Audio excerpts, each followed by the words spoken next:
A very good morning to you, ladies and gentlemen, from wherever you are watching us.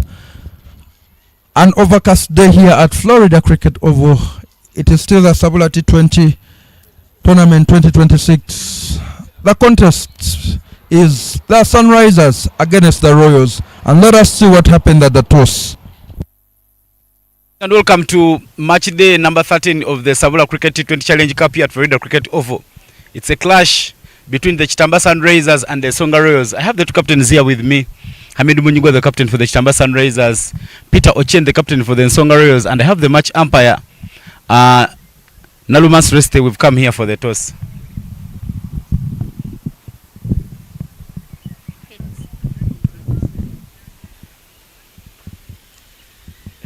Heads is the call.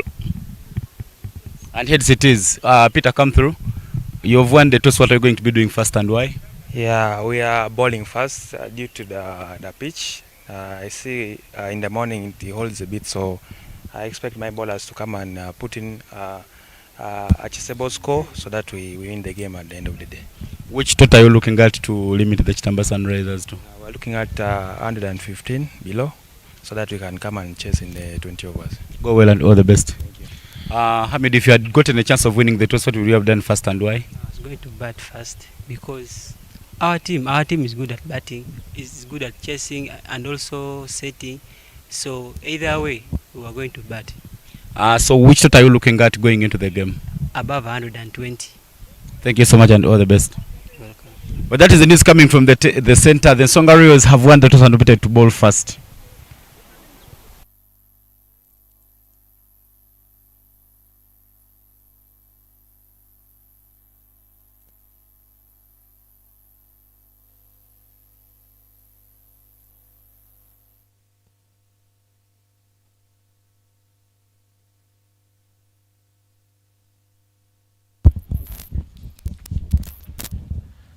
The players are out.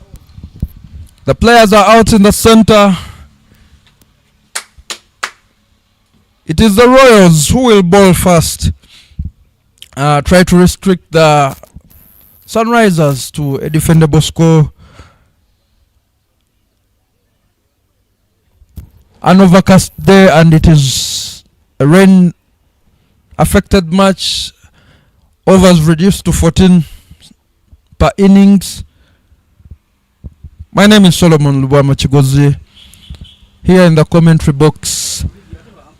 Certainly, this tournament right in its final stages in the business end. Tournament is proudly brought to you by Kingsley Children's Medical Center in Mukono. Deep End Sports, the broadcasting and streaming partners. Organized by Mukono Cricket Community and of course stewarded by Cricket Uganda. It has been the Robert Oidi show so far. Every time that man has stepped onto the pitch, 2 half centuries and 2 back-to-back centuries for him. Clearly way ahead of everybody else in the batting charts. The Sunrisers, the team in form, pursuing the Katosi strikers. The Sunrisers have played 8 matches so far, won 6 and lost 2. Both of them coming against their hoodoo team, that is the Katosi strikers. The record for the Royals is played 7, won 4 and lost 3. Hoping to be there when the semi-finals come. The recent encounter between these two teams saw the Sunrisers win by 6 wickets. The Royals batting first and posting 106 runs for the loss of 7, and the Sunrisers overhauling that for the loss of 4. Robert Oidi, the man with the blade, struck 79 in 51 balls. And the magic arm of the man who returns to the side, Hamid Munyigwa, picking up 4 wickets for 17 runs. Joined by Ivan, Cyprian, Sajabi, aka Romano, the man with the information, the man with the ins and outs of cricket, not only in Uganda but also in the region. Welcome, Ivan. Thank you so much, Solomon. It's a great day, and I'm happy to be here. Another exciting clash between the Nsonga Royals and the Kitamba Sunrisers. The Oidi show, as you did mention about it, Oidi, the leading run is the scorer in the tournament, ready to face the first ball. I see Peter Ochen just organizing his field. We are just moments away from seeing the first delivery of this match. Florida Cricket Oval, where this game is being broadcasted live. It's the SABULA Cricket T20 Challenge Cup, match day number 13. Kingsley Children's Medical Center, Deep End Sports Media, Mokono Cricket Committee and Cricket Uganda putting resources together so that we get this exciting clash. Peter Ochen will be bowling in from the forest end. He has a third man and a fine leg right at the boundary. Overcast conditions, we just hope the weather remains perfect.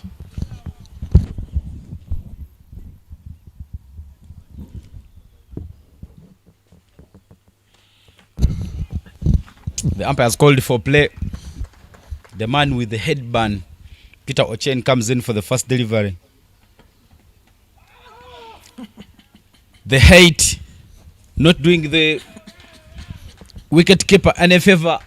That flies a few inches away from his gloves, and the first runs on board is a boundary 4 coming in from Robert Oidi.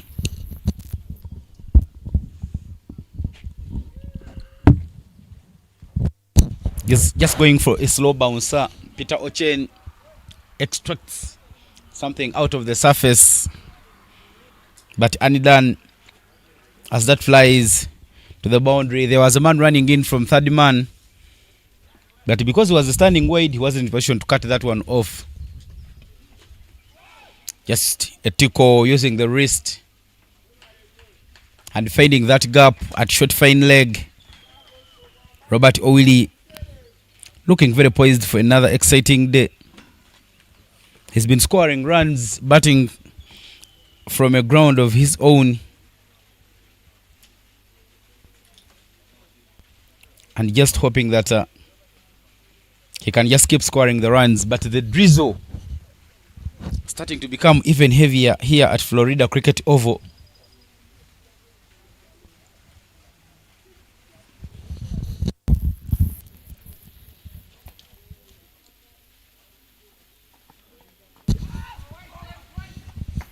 No room for him, and it's a dot ball for Peter Ochen. Full into the crease, and that man couldn't just use his bat to flick it out, but the drizzle becoming heavier, Solomon. Certainly other parts of the country receiving fields its own. First wicket falls.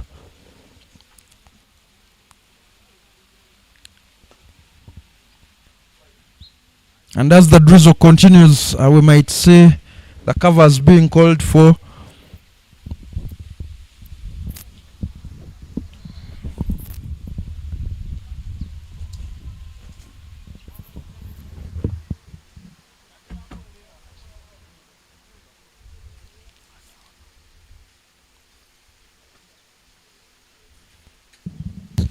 The umpires converging for a discussion, and they say that even though it is slightly drizzling, it's not enough to stop play. Play will continue momentarily as we wait to see. When you look clearly, the drizzle starting to fade in the air. We just wish that the conditions become even much better.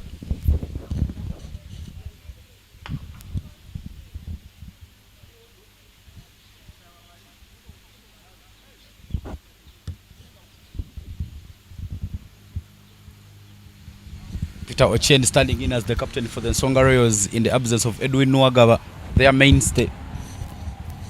and making sure that he gets things underway. Just using the wrist to call that one away. And the new man, London Timothy Mhanguzi, gets off the mark with that single.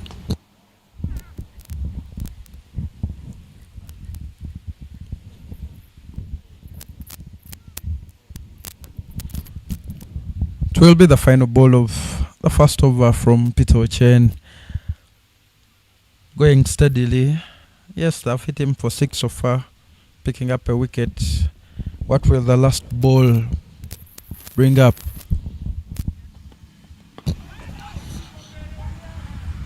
Obere taking his time, and it will be a dot ball to mark the end of the over. Just 6 runs in the first over, and 6 for 1 is what the scoreboard reads.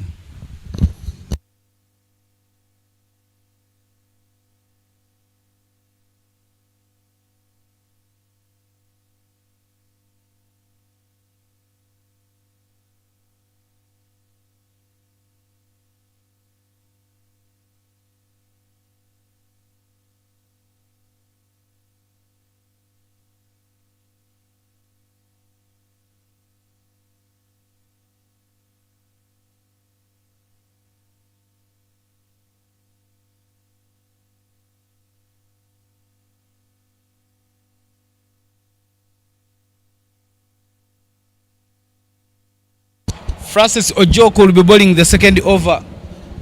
The drizzle not so heavy but persistent. Yes, with the wind blowing, it is able to keep it to a minimum. As we have mentioned throughout, we are located just a few kilometers on the shores of Lake Victoria. First ball from Francis Ajok, right in the block hole, goes under the bat of London Muhanguzi. These two well versed with each other, former teammates at Mukono Kings High. Unfortunately, the time they played together, unable to qualify for the boys' cricket week finals. I love that drive from London Timothy Muhanguzi. But Peter Ochen will feel undone because his effort still giving them the single. And Solomon, you see, when you're in that 30 yards, you have to make sure that you cut off those runs, because the reason that's why he's right in front of the blade is because he'll have to put a shift and fight to stop that ball. And now they'll make a field change. Fine leg coming up, and Peter Ochen moving from mid off to logo off. Excuse me for that. Right arm over for Francis Ejok as he manages to get a dot ball. A big opponent is left arm over the wickets for Ejok Francis. One of those other people who bowls with the left, bats with the right.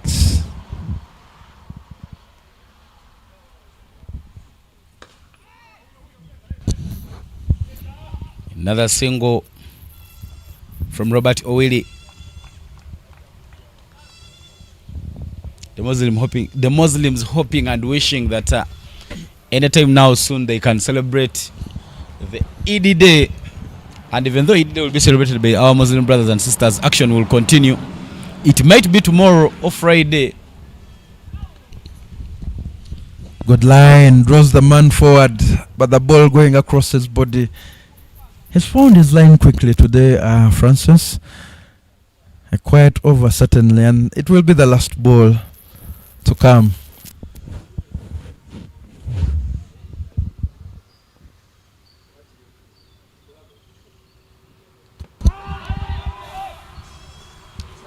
There was an appeal, but it goes in vain. And that marks the end of the over. 2 runs of Francis Ejoko's first over. And after 2, 8 for 1 is the score.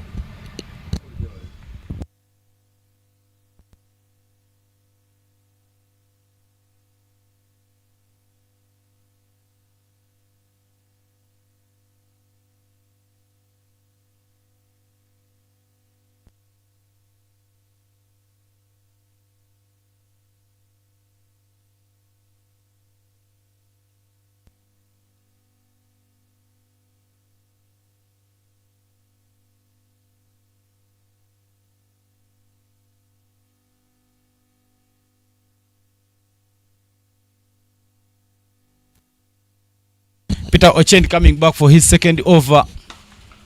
Width and cut away by Robert Oidi. No extra cover, and the second boundary in the innings.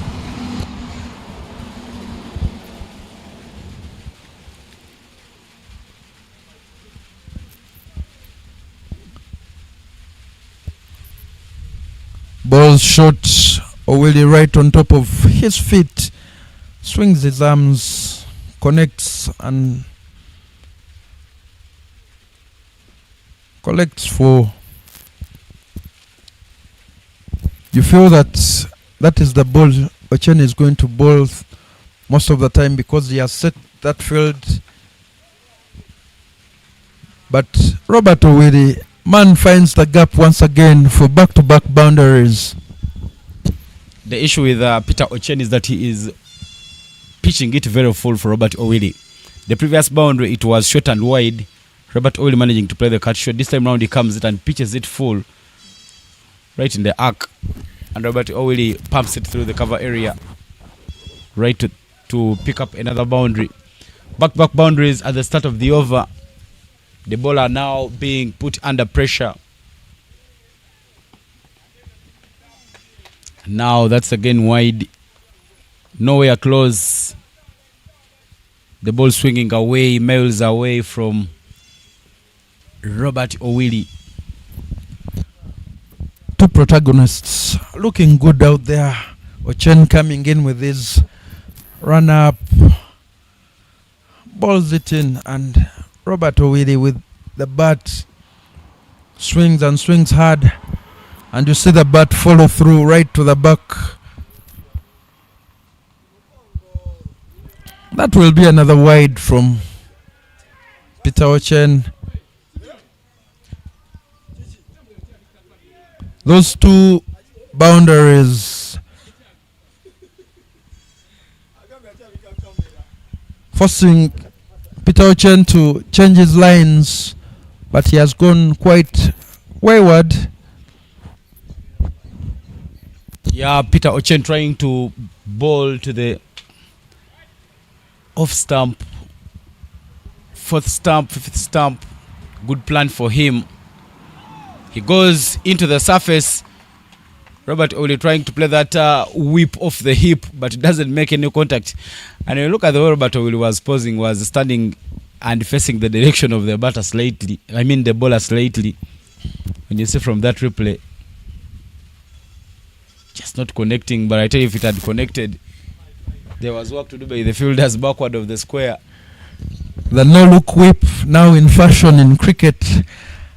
Batter gets in position and just flicks that ball, not looking at where it is going, knowing that once it's connected, certainly a boundary. Some adjustments. Third man brought in, fine leg sent out. Peter Ochen saw Robert Oidi shaping for that.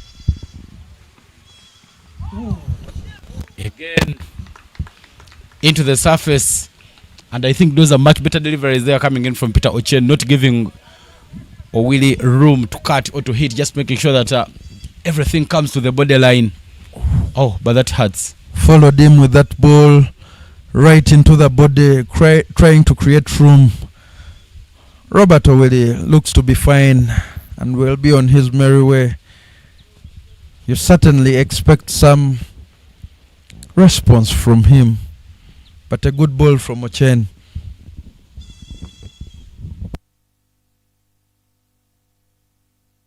That is a very good line and length coming in from Peter Ochen.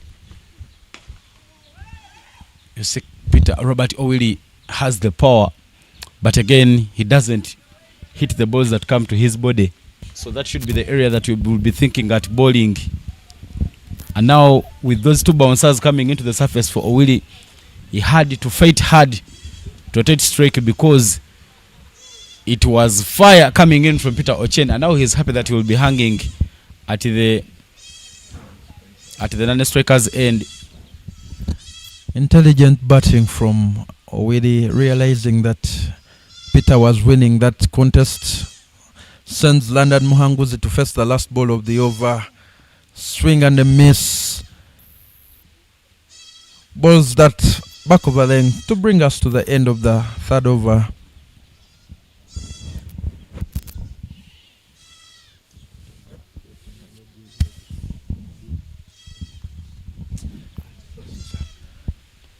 The score is 19 runs for the loss of 1 after 3. Just a reminder that each innings will consist of only 14 overs, so you don't have time to all balls to waste. But Francis Ajok will continue from the highway end.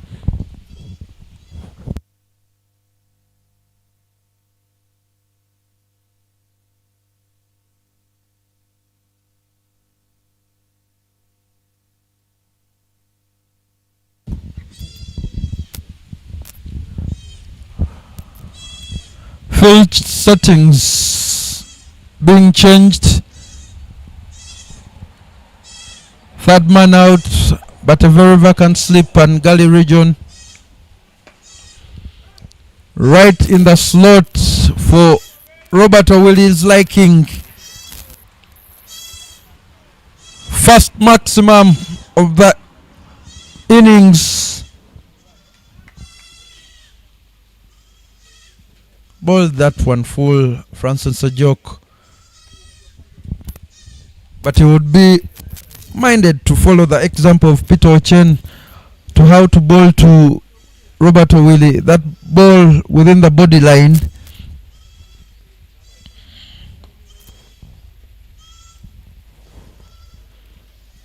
Extra cover comes in. And that is a better line. Pins him into the crease. Nowhere to run.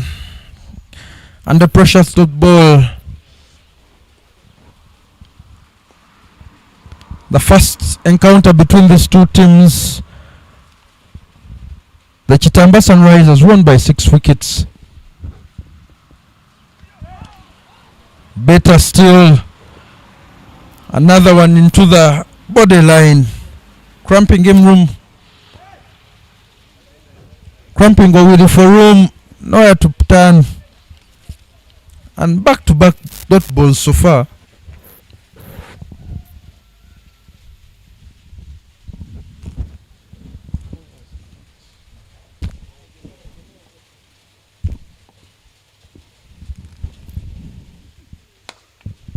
Swings and swings hard. Ball going wide and across his body. Follows it up. Picks up point. Picks up runs behind the backward point region.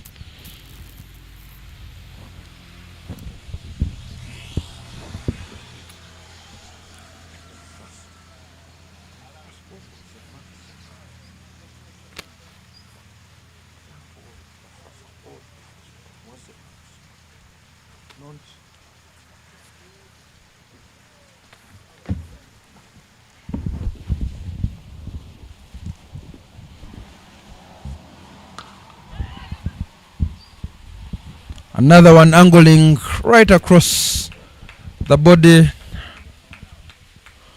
Ball to back of a length. Not enough room to cut.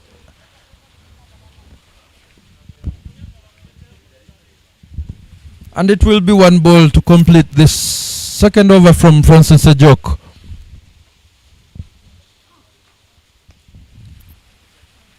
Effort ball and another dot ball from Francis Ajok.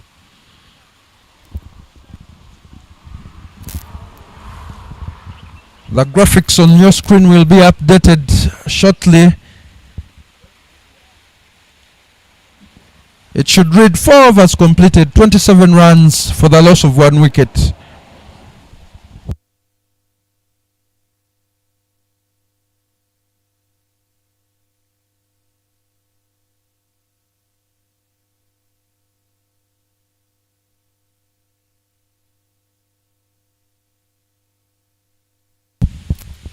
And covers have been called by the umpires. The drizzle increasing. Stopping play at the moment. in this contest between the Kitamba Sunrisers and the Nsonga Royals.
The covers are off as there is some respite from that drizzle. Umpires right in the middle there doing the housekeeping so that play will continue. A reminder to you, this is the SABULA T20 Cricket Challenge 2026, proudly brought to you by Kingsley Children's Medical Center in Mukono. Deep End Sports Media as the broadcasting and streaming partners. Follow this game live at Deep End Sports TV on YouTube. This tournament being organized by Mukono Cricket Community and of course under the stewardship of Cricket Uganda. We are right into the back end of this tournament. Started at the very beginning of this month. 6-team competition featuring Sanyi Warriors, Kitamba Sunrisers, Katosi Strikers, Nsonga Royals, Chiindi Blasters, and the Strikers.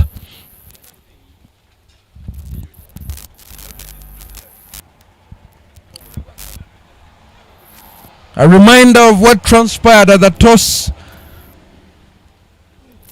The Royals opting to bowl first, having won the toss. And a brief look at the partnerships. Robert Oidi and Muhanguzi Timothy. 24 so far contributed. The first wicket falling for not so very many. Live action will resume shortly.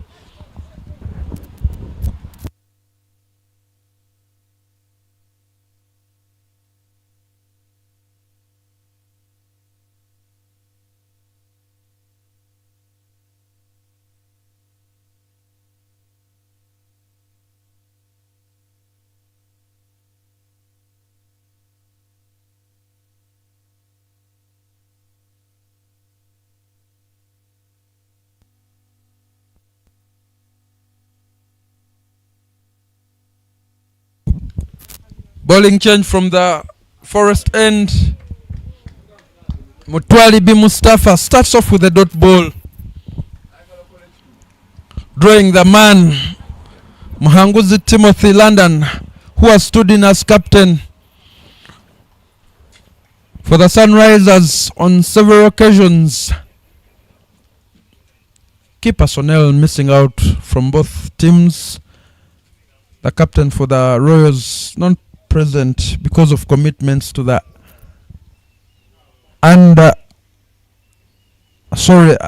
the emerging sides training schedule conflicting with this tournament.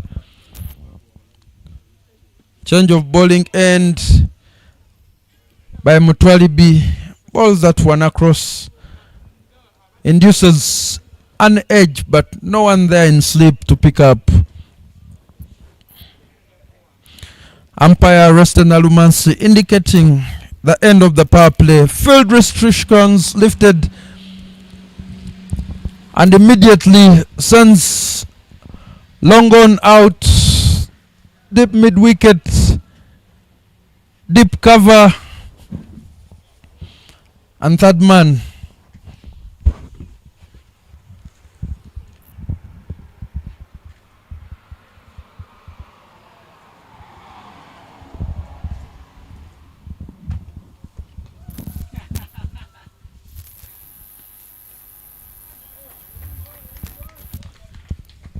That ball dying on Robert Owiri, not there for hitting, slower into the surface. That ball will be traveling across the grass now that some moisture is on there. Still an overcast day, but looks like all the rain might be done for the day.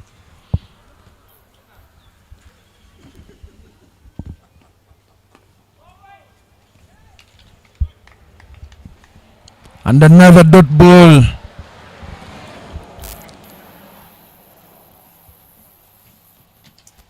Yeah, there were some drizzles that momentarily made the play being called off, but eventually they have cleared And we are back for the action. Mustafa Mtwalib, who recently signed for Centurions Cricket Club, yet to make a debut in that club, but is now the man in the attack. And not everybody over there from him. Just one run he has given away in 4 balls, with the 2 more to complete in the over.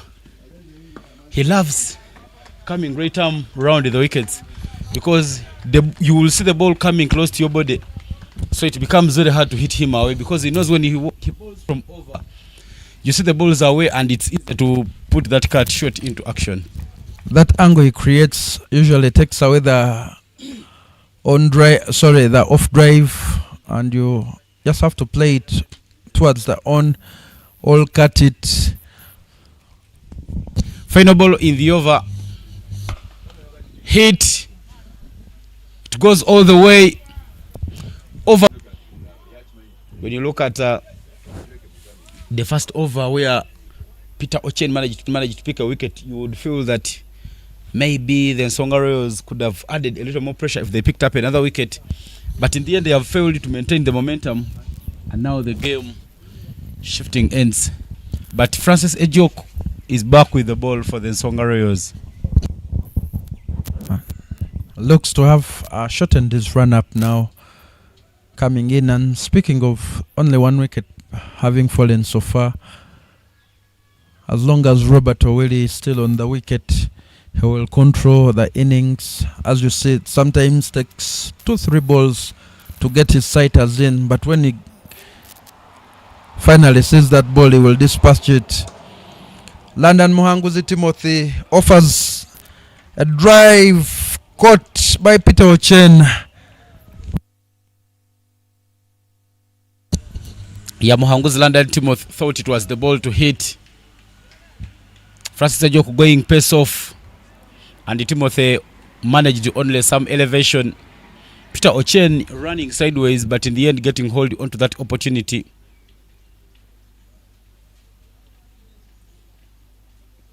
You look at that ball, it was angling away from him. He tried to open it, to open up his blade, and in the end it finds the waiting Peter Ochen, who manages to get hold onto that chance. You feel that if he had opened up his blade maybe for a closing cut shot, he could have had that one go miles.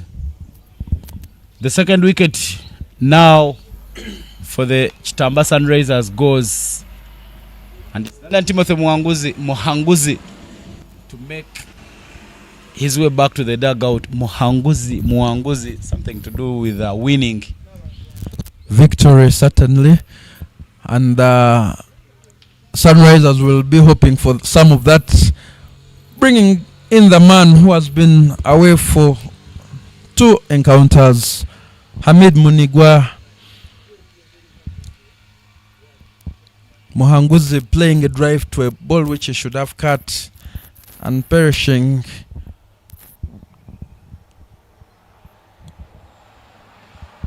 A 14 overs affair for the innings, and I don't know if that rain delay will further affect the game. Jock Francis will continue from the highway end, but Peter Ochen putting his hand up in this contest. 1 wicket and 1 catch so far. Yeah, he's come in as the captain for the day in the absence of Edwin Nwagaba, and he's made sure that he just does the business for his team. Hamidu Munyigwa, the new batter in. Hamidu Munyigwa is a student of medicine, so sometimes because of tight schedules, he tends to miss some of the matches. But he is finally back for the Kitamba Sunrisers, holding the blade and coming in at number 4 to get some runs for the team. And when you look at the setup of the field, with Francis Ejok, he has third man and Longo on. Hit down to Longo on, but it will be just a single. Mustafa Mtwalib with the clean-up job. And I wonder why they have kept that attacking field, all the fielders being inside the circle to make sure that they keep some pressure onto the batter. But with Robert Owili on strike, they introduce extra cover and deep mid-wicket plus Longo on, because they know Robert Owili has the power to muscle balls around. No room for him to hit that one away, and it's a dot ball from Francis Ejok. Cramping him for room. That ball not there to be cut.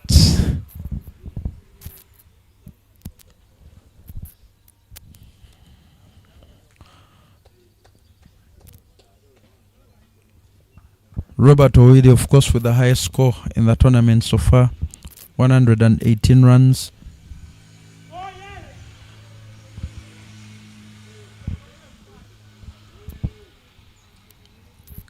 Looked like an opportunity, not held on too firmly by the wicket keeper.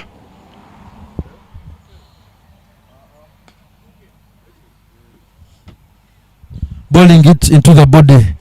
That line you said, or will it find trouble with? Yeah, Robert Oil is not so good at hitting the balls coming to his body. He loves width. You see, that ball coming to his body, he does not control the bat. He's just getting it away, really, as though he is running away from it. But when you give him width, or when you give him something pitched full, he will take you for all money. A clever cricketer will always find out the weaknesses of the opponent. Something to work on by Robert Owili. When you look at some players in their head, the players like Roger Mukasa, former cricket Cranes captain, he used to be so good at hitting those balls coming to the body line. And I think Robert Owili, being a young man, needs to go and make sure that he practices the cut shot so that he can score freely on some of those balls. But as we come to the end of the over, 6 gone, and the 39 for 2 is the score, but that's Robert Owili's wagon wheel. His scoring area has been front of the square, that area between extra cover and long off. That's why he's been hitting most of his balls, because you clearly had in my analysis, he loves balls that are pitched full or with width. So he'll always be forcing them and playing into that gap. But now the projected score is at 91, and the current partnership is 3 runs off 5. Robert Owili and Hamidu Munyigo still the batters there, taking the game forward. But Mustafa Mtwalibu will come back to bowl his second over.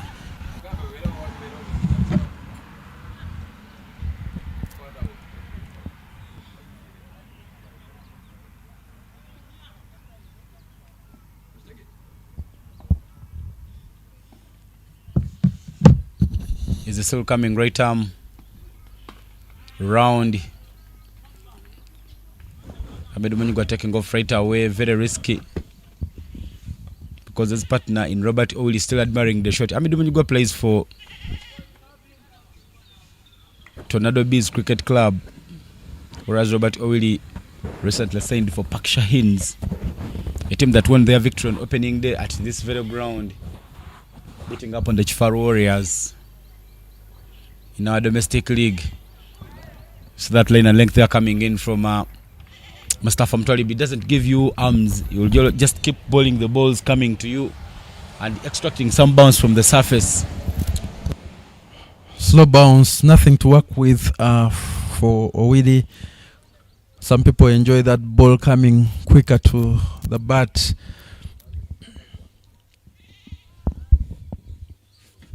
Brother Mustafa Mtwalibu is a young brother to Juma Miyaji. And in his joining Centurions, there was some bit of the Miyaji influence, because Mustafa played for Africa Cricket Club last season. But later on, going on and joining the Centurions Cricket Club, he will be making his debut soon. You say soon, but when? Because when you look at the personnel that Centurions have organized this season, good enough they have 2 teams in the league, Centurions A and Centurions.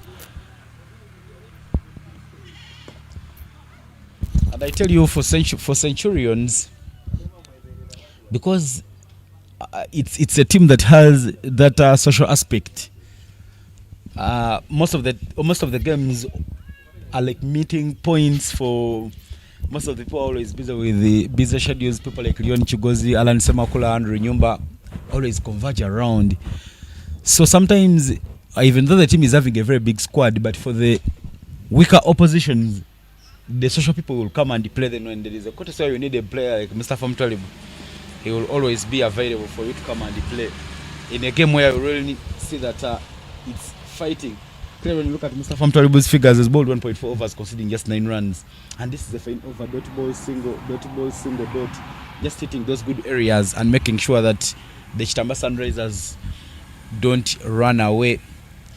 For Robert Oidi, there is longer on and longer off, deep mid wicket and extra cover, and a man at third man to collect off those balls that might run away from the edges of the bat. Beautiful for the eyes as an over comes to an end. Just 2 runs coming from Mutwalibu's second over, and after 7 at the halfway mark, the scoreboard reads 41 for a loss of 2 wickets.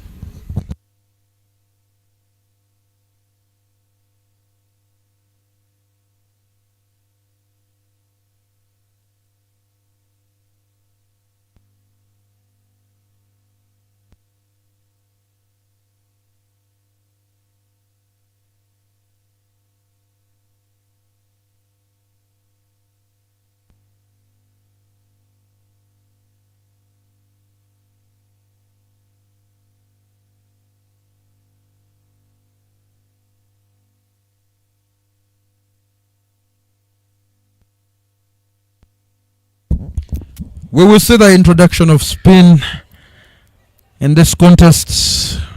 Emmanuel Twijuche comes into the attack from the highway end, sends out long off, Haskell corner there, deep extra cover.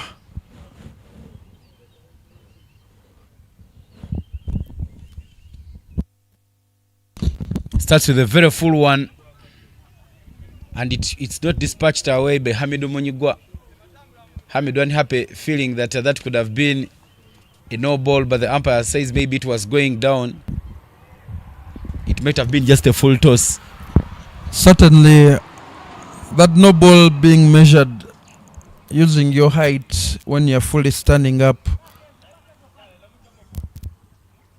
umpires felt it was legal, so didn't dispatch that. And what you need to do is first play the ball, then deal with whatever that umpire gives you extra. Another look at that.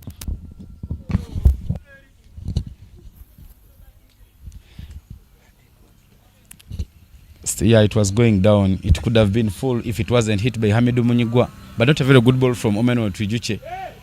You don't have to be bowling those full tosses, because a full toss is a ball that someone can hit anywhere. Make sure that you rip it into the surface and you try and pick up something. He was happy and lucky that there was a fielder standing at a deep mid wicket, and is using long on, long off, and extra cover for Robert Oidi.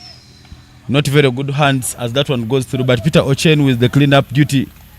He knows he will have to make a shift and fight, and he manages to cut that one off from running away. Full commitment into stopping that one, and that's the spirit that you need to use while playing. Give it 101%. Victory will come your way. That ball traveling but athletic from Peter Ochen to keep it within the bounds of the rope. And that is a high top edge. 3 players converging, but none able to pick up that ball. Falls safely. Robert Oidi yet to get in the groove, you feel. He's been there for a while, right from the start, but picked up 3 maximum so far. Yet to motto, and we've seen that the Sunrisers innings always are dependent on him. When he gets out, then the rest can hardly put up some scores. So I think that is also hamstringing his thinking and the way he's playing in this encounter. Full and hit away. There was no fielder standing in that area, and it goes all the way to the boundary. It wasn't a very good ball coming in from Emmanuel Twijuche, and it is dispatched away by Hamidu Munyigwa. He went away with 1, but this time round he doesn't manage to go away with that one. Short and quick, coming onto the bat lovely for Hamed Munigwa to pull him. Oftentimes we talk about the left hand right hand combination, but then there's also the height of the batters. When one is a little bit shorter and the other taller, bowlers usually find it difficult to get their pitch. Another misfield from the young man at covers leaves that space between his legs, that ball running onto the boundary.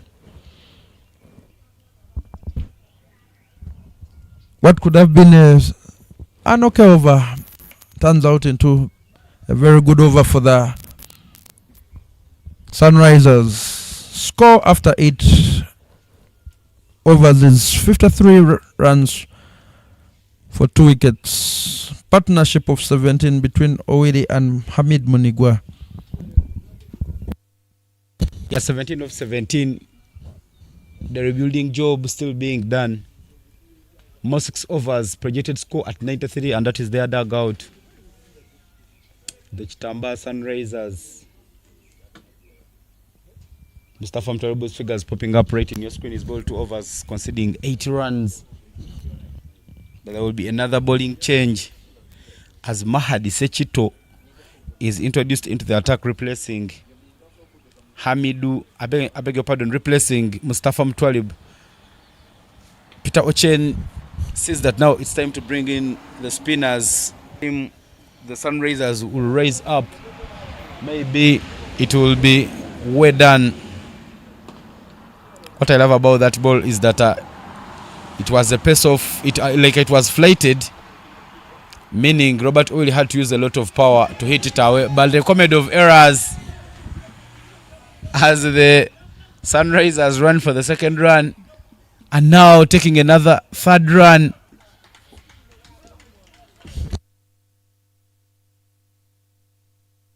Four runs taken in the blink of the moment there. Robert Owili and Hamid Munigwa capitalizing on the fielding lapses within the field by the Nsonga Royals. Poor display from the Royals, certainly. Ivan, as you say, not good for the bowler.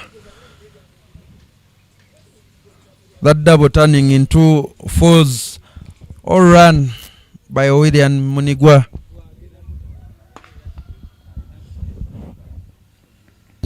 Down the ground, and you see that has been the issue. There has not been first time pickups. When you look at the first ball, of course Robert Oili will play a ball and it will come to you quick because he has the power. So you need to make sure that you somehow do that first time pickup and throw, because every time you fumble it, Robert Oili and Hamid Munigwa are running goal between the wickets. They always come back for the second run.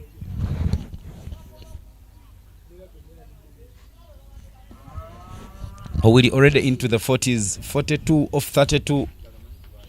He's scoring at a strike rate of 120. Pretty good for a T20 match.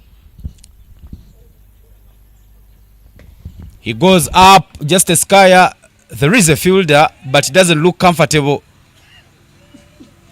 Peter Ochen running in, saying, I can get hold onto that one. And in the end, the opportunity is squandered away. Robert Oili gets another life. When you give him a second opportunity, he will certainly take it. And before that ball, I was going to tell you, he's been good at converting 40s into 50s. That ball went quite high in the air. Waiting for Robert Oili to cut, and there is work to do for the fielder running in. Emmanuel Tujuche not managing to stop that one as it runs away for the boundary. The power is all coming from the bat of Robert Oili. He has put the fielders on alert, but none seem to be in the mood to stop those balls. Some work to do running to his left. Tujuche, another boundary for Straight.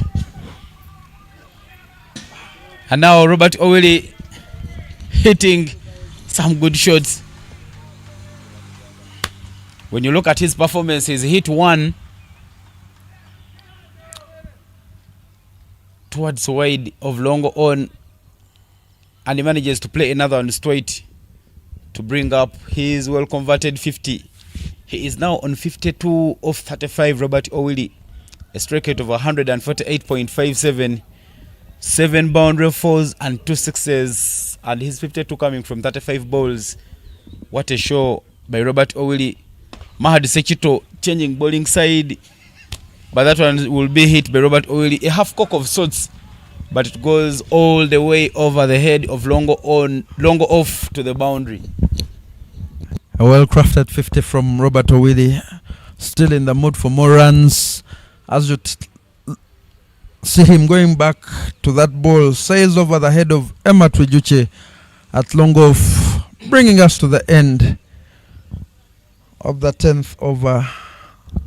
The score is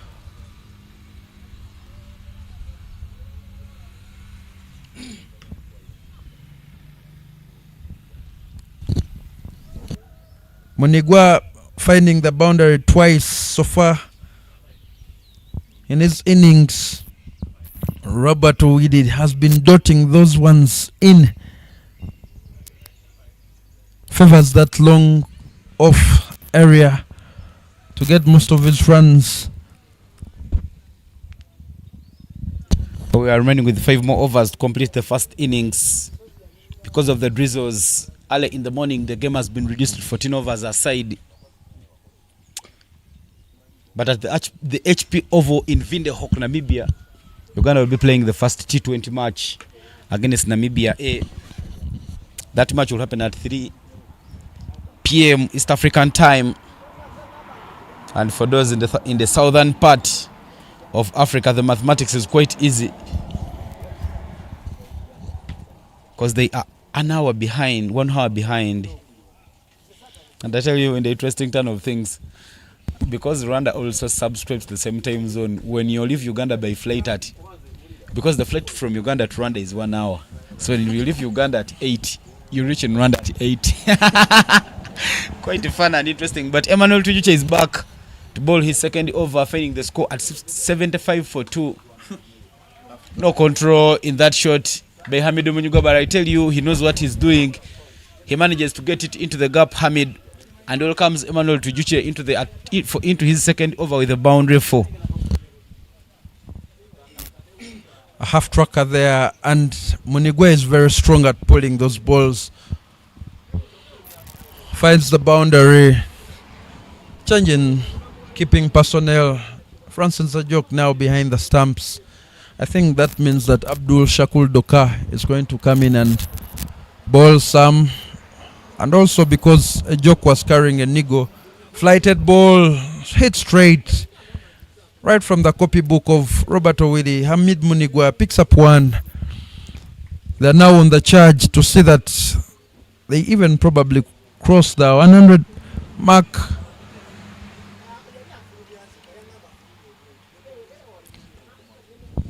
And they've been in. Hamidu Munigwe so far first 9, Robert Oidi 36. A googly is seen and played downtown, straight as an arrow, and that goes all the way to the boundary for 4. Not a very fine over coming in from Emmanuel Tujuche. And that being said, that Rizzo is back, so they should be very mindful of the runs that they are conceding. Hit straight back up to the stands.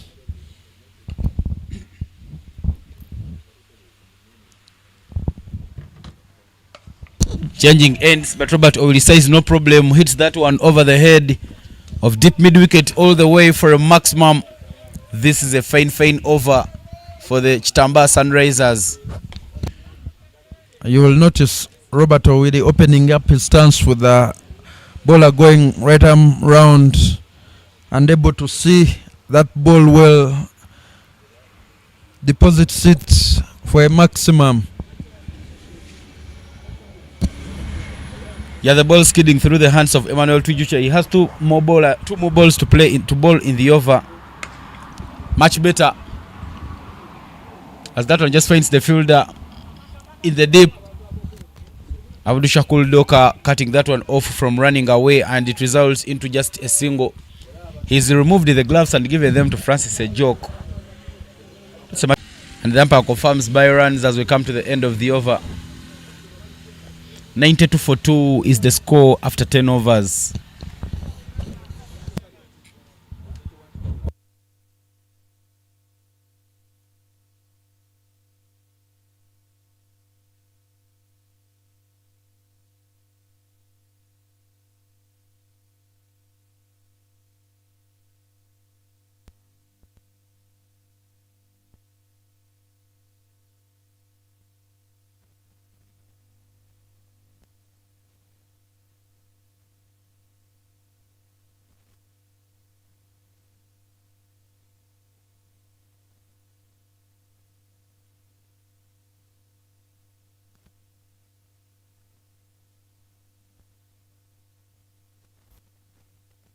The projected score is now 129.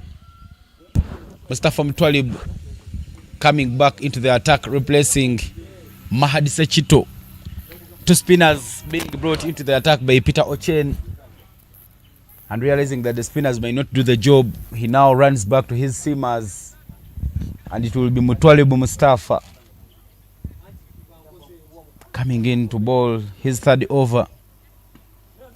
Shimmy down the track by Hamidu Munyigwa. Run out chance. Actually, if that throw was a bit direct to the stumps at the bowler's end, could have resulted into a wicket. But in the end, the umpire signals it as a bye run. The Royals need to be more tighter in the fielding, as we've seen balls going through under the legs, not covering the wicket keeper for the throw-ins.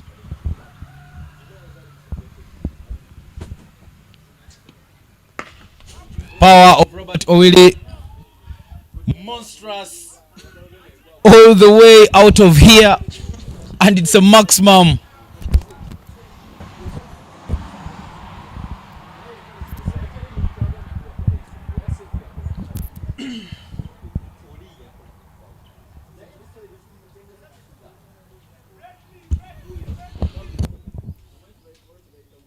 That ball right in the slot. Of course, Mutwali be trying to bring the stumps into play there, but already had created space for himself. Deposits it beyond this property. Great work from the stewards, but that ball will have to be looked at by the umpires to see if it's still fit for play. The power from Robert Owell is still switched on. Robert Oily finding his form. He's been scoring runs and a bit quite consistently. 2 centuries and 4 half centuries. Fine knocks. And when you look at the runs he's having now, 75 of 40. Fine figures. The umpires just giving the ball to the batters so that they're a bit comfortable. But now the projected score of the game is 134 runs. You would think that the overs have not been reduced in this encounter, but Mutwalibi will continue and hit straight back over the side screen for another boundary maximum. The spinners seem to have failed for the Royals. The man they have brought back in, finding that Robert Ovili is in fine flow, might even race on to a century if he continues this way. The only issue with Mustafa Mutwalib there is that he is bowling too full when you compare to the widths and lengths he has been bowling previously. He will just need to bowl 3/4 and extract some bounce out of the surface, and also bowl those variations, swing others in and swing others away. But when you look at the way he's bowling currently, it looks like he's just putting the ball there to be hit. Back sixes there for Robert Oidi, and now he is into the 80s. That man having a drink in your shot with a yellow helmet, complementing the trim of his jersey. He's had a very brilliant tournament, as Ivan was saying.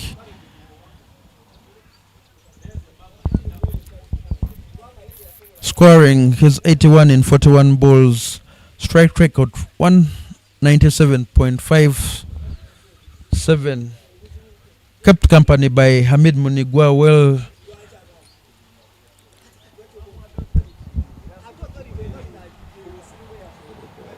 And I think it's now time for Mutwalibu Mustafa to change bowling ends. He'll be coming over.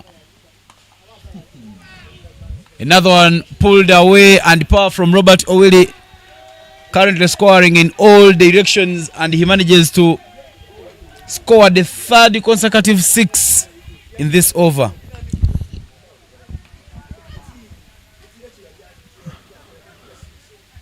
Balls it short, and the man was ready for it.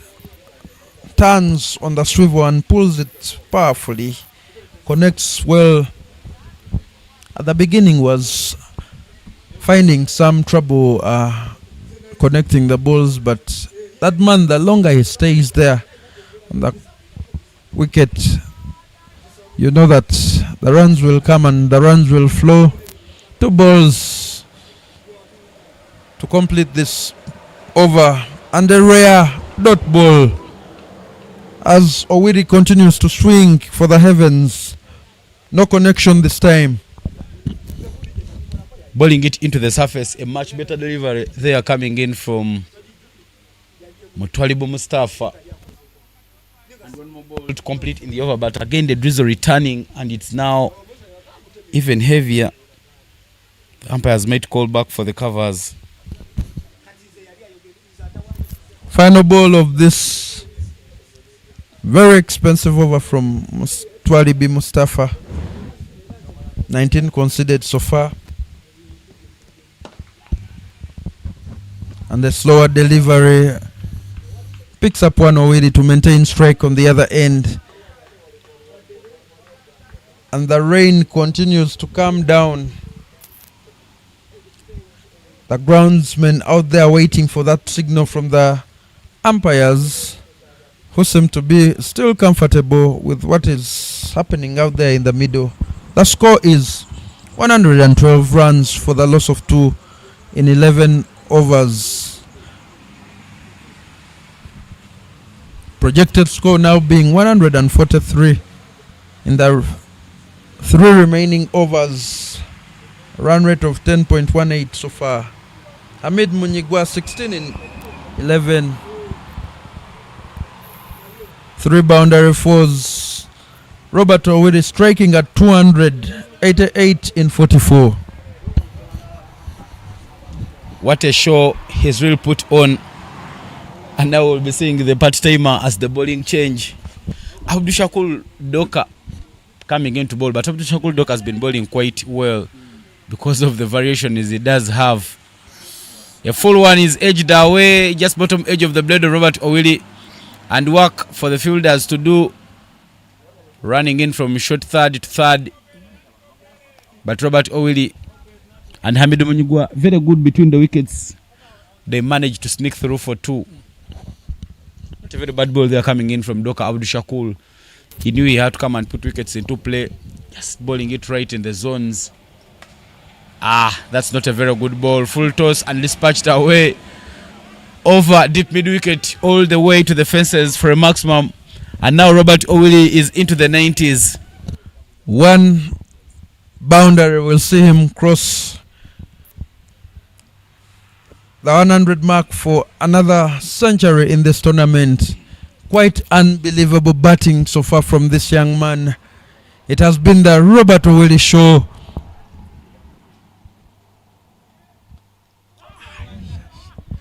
Thick outside edge with that ball flighted.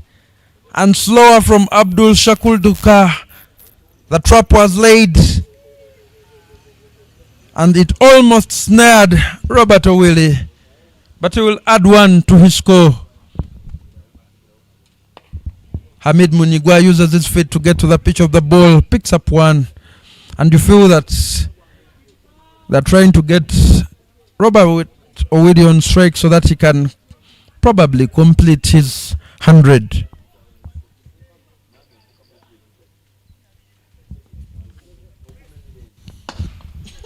Driven down the ground, power coming in from Robert O'Willy.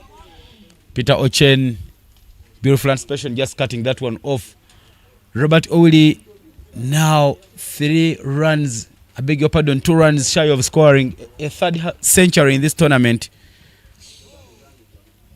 Not sure how Dr. Shakul went out with that one, but it's a dot ball to mark at the end of the over. 123 for 2 is the score after 12 overs. More 2 overs to play in this batting innings of the Kitamba Sunrisers.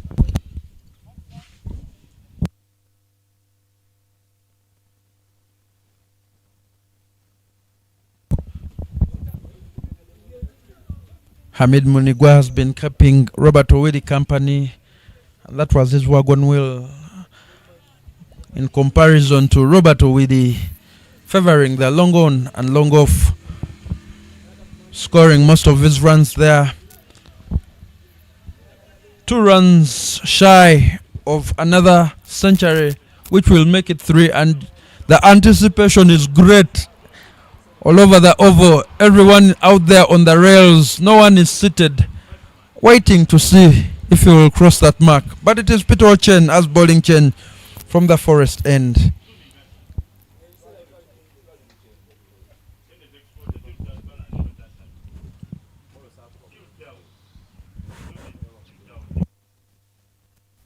Peter Ochen has so far bowled 2 overs, conceded 17 runs and picked up a wicket in the first over of the game. But now he returns because he knows he has to find a way of breaking this partnership so that they don't concede so many in the remaining 12 balls to complete this batting innings of the Kitamba Sunrisers. Long on and long off right at the boundary, waiting for that ball to come in. There is a field at cow corner, extra cover and third man to cut off the edges. And the good news is that the sun has started coming out, piercing through the clouds, coming here at the Florida Cricket Oval.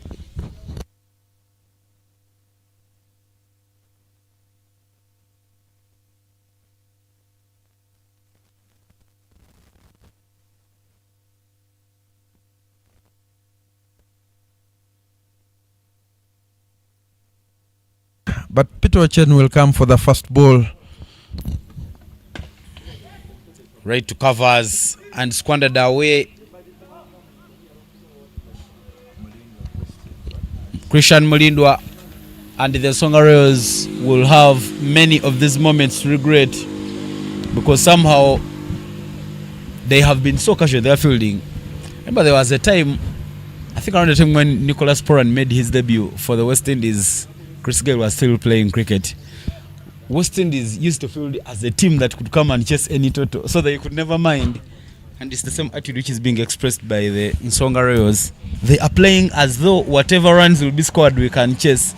But I believe you have to make sure that you give it your all and keep the fight on. And Peter Ochen coming round, those are the mistakes that have been happening now. The wicketkeeper guilty of not getting hold onto that one. And the by runs taken by the 2 batters. Ochen blaming a bowler by trade of not being perfect with the gloves behind the stumps. But that bye brings Robert O'Willy onto strike. Just 1 run away from what would be his 3rd century. And you feel that everybody is wheeling him on. Peter Ochen with the ball. Robert O'Willy with the bat. He is on 99 of 49. Robert O'Willy.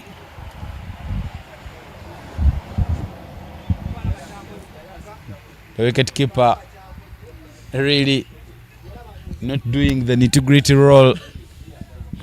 And when you look at that glance from Peter Ochen is one that shows dissatisfaction.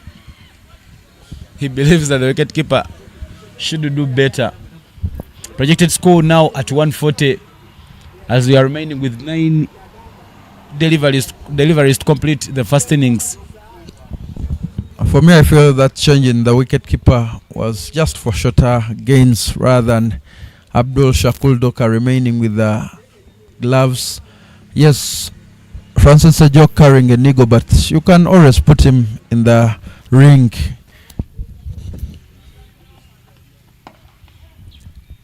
Past mid-wicket, and Robert Oidi manages to bring up his 3rd century in this tournament. Beautiful running. They go for 2 runs, and now he is on 101 of 51. What a show. He's opened the batting squad. 101 of 51. 8 boundary fours, 8 sixes. A strike rate of 198.04. Pretty good for a T20 match. Congratulated by his partner Hamid Munigwa. You cannot begrudge the young man his flowers. He has shown every single batsman what it takes and what you need to do to pile up those runs. Always starting out steadily and building and accelerating his innings. A great display. Aimed for the legs by Peter Ochen, trying to go for the Yorker. Unable to whip it away, but leg byes indicated by umpire Reston Alumansi. And I tell you, there's nothing you take away from Peter Ochen in this over. I think the plan for him to come and bowl was to make sure that they don't concede. He reduces on the leakage of runs, and he doesn't concede boundaries. And when you look at the over so far, a single, 1 by run, a dotty ball, a double, another by run with just 1 more ball to play in the over. No boundaries in the over. Pretty good. If the last over they can make in this, they can make a good shift and also don't give away many. Maybe they will not chase many in the end. Just well guided to point, and they'll take the single. It won't hurt them because the plan was cutting off boundaries. And that single brings us to the end of the penultimate over, the 13th. Scoreboard reading 129 for a loss of 2 wickets.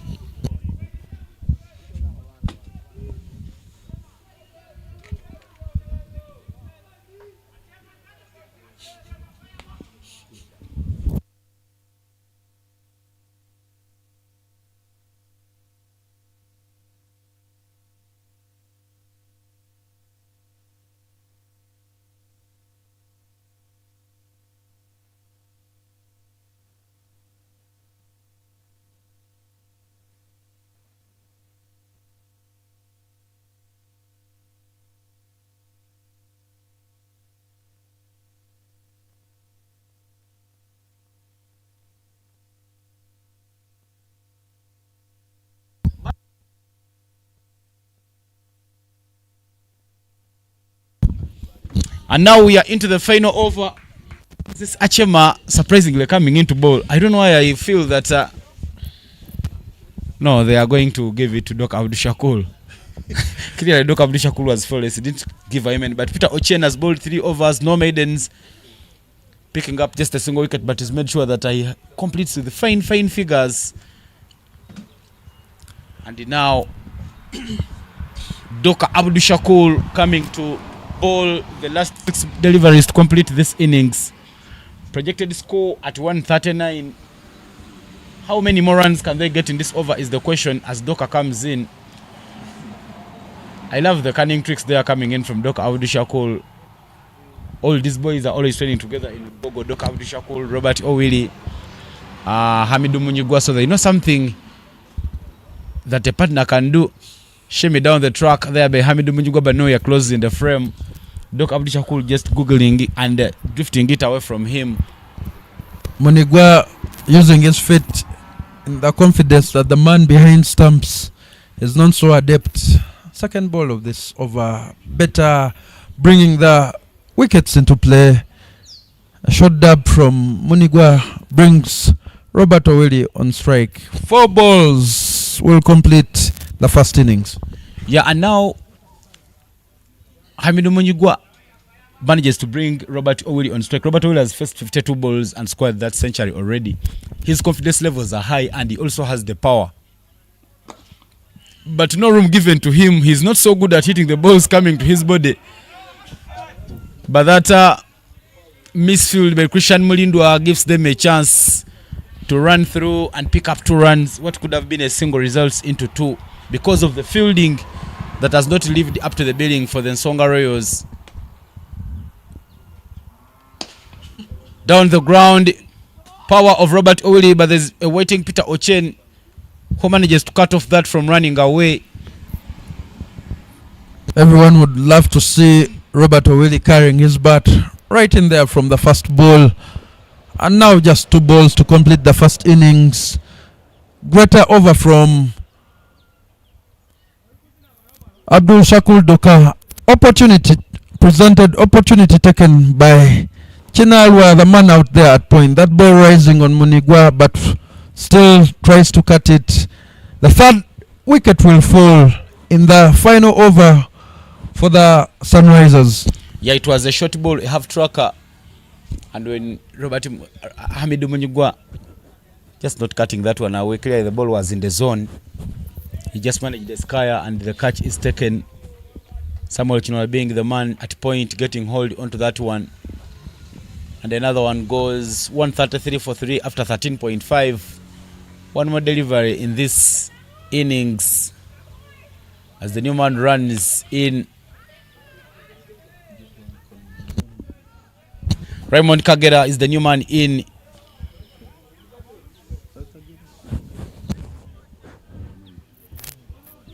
He will be just facing one ball.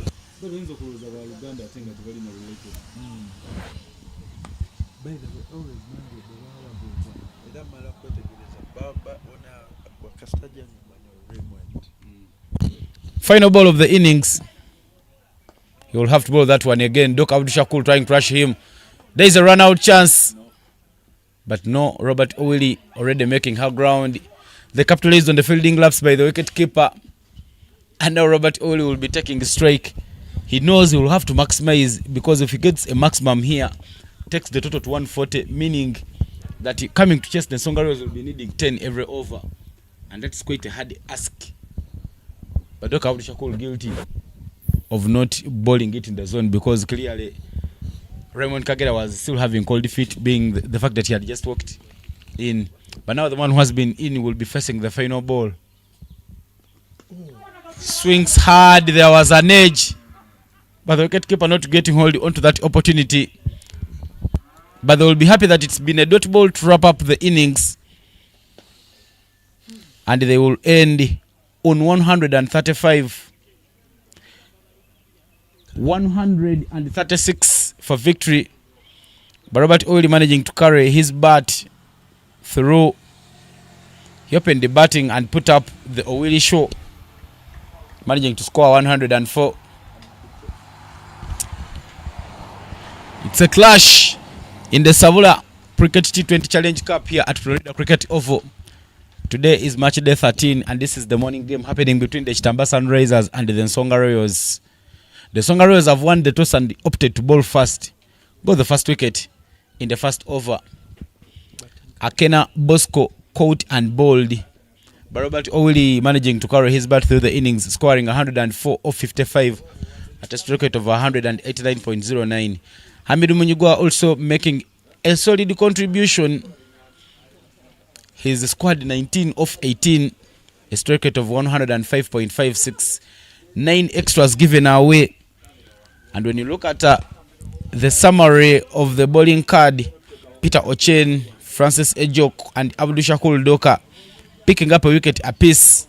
Francis Ejok being the most economical among all the bowlers. He's bowled 3 overs, considered just 15, an economy rate of 5.00. Not so bad in T20.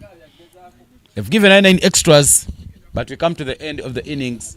136 runs will be needed by the Nsonga Royals if they pick up victory. We will take a short break and we will return with the second innings of this game.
the highlights of the first innings as the two umpires, Nakibule Elizabeth and Nalumas Reste, make their way back. 136 runs will be needed by the Nsonga Royals to keep the winning streak from 14 overs. Somehow you feel that this game is already in the favor of the Kitamba Sunrisers. That unbeaten century by Robert Oidi has really powered them up to a very solid and respectable total.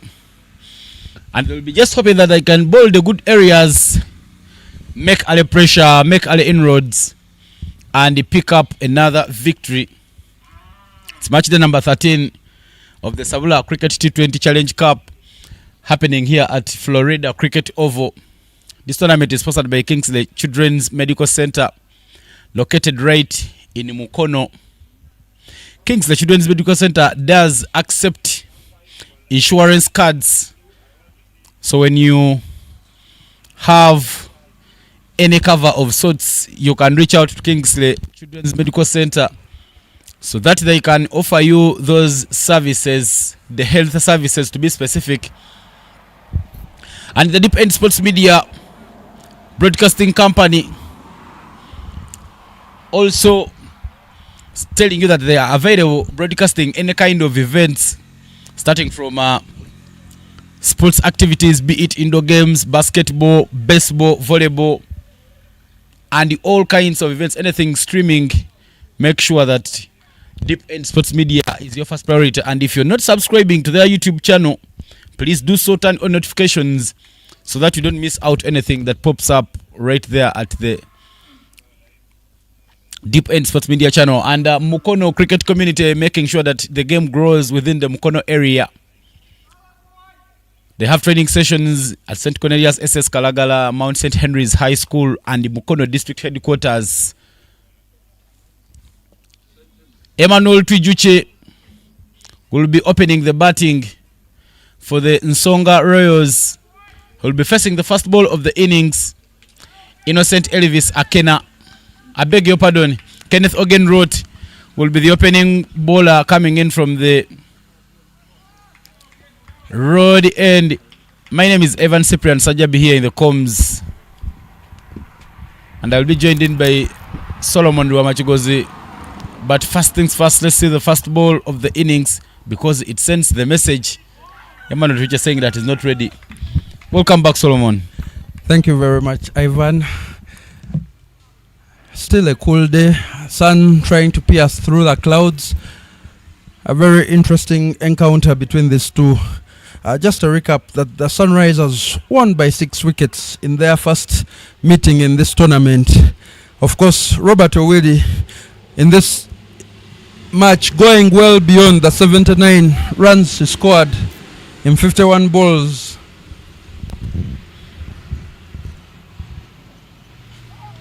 I love the movement of the ball.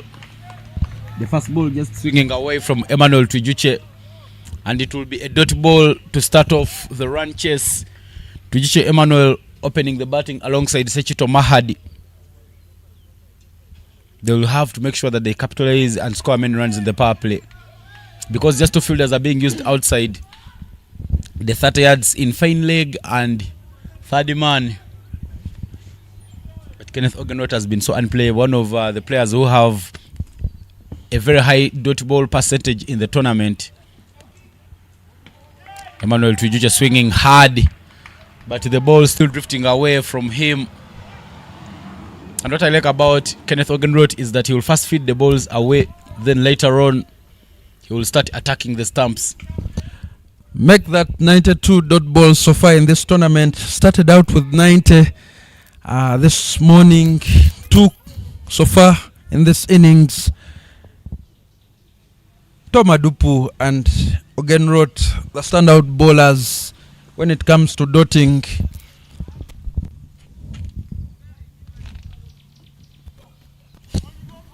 Emmanuel Twijuche making a shimmy down the track to try and make sure that he gets the ball on the full, but nowhere close, nowhere in the frame, and it's another dot ball. I love the way Kenneth Ogenroth uses the power Just bowling it into the surface. And he keeps dotting there for the team. 3 dot balls in the run chase. No runs on the board so far.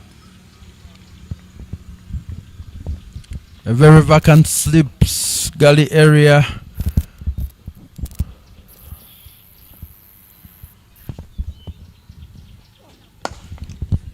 Gets back to ball. The half dive that has been put in by Hamidu Munyigwa doesn't stop that one from running to the boundary. Emmanuel Tujuche breaks the shackles. And the first runs on board for the Nsonga Royals. The boundary 4. Using his feet to get to the pitch of that ball well. The ball is in the slot. Again, going away from the line that she had bowled those 3 dot balls, trying to put the stumps into play for a quicker one in, but Tujuche equal to the task. And now he makes another variation, going for a bouncer. I love the way this young man thinks. When you look at his bowling, he first bowled balls drifting away from Emmanuel Tujuche, 3 of them. He went full, he was hit down for 4, and now he comes in for a bouncer. Good anticipation there from Emmanuel Tujuche.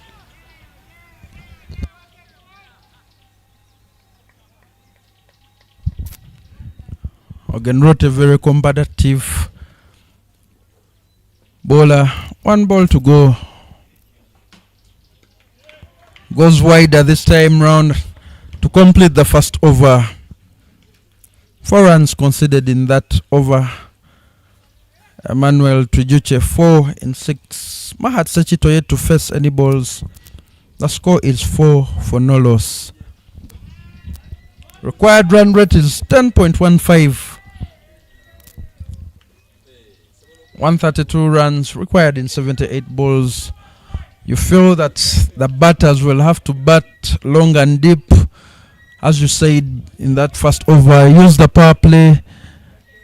And just to take you back yesterday in that encounter between the strikers, as we saw the captain Adam Kasim come in, not trying to hit that ball but rotating strike, using the speed of the bowlers, and he was able to construct a very good innings. Something that the batters for the Royals should borrow a leaf from.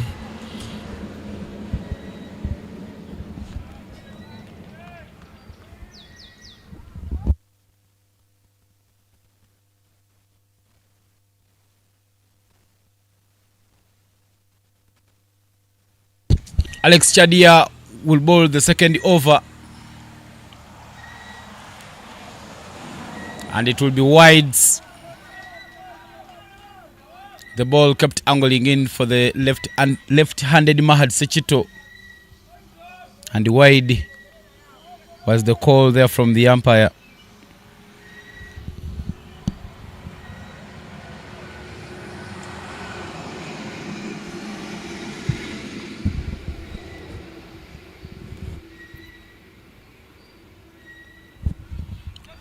Strays further wide. Chadia Alex beats even the keeper to dot into the extras column.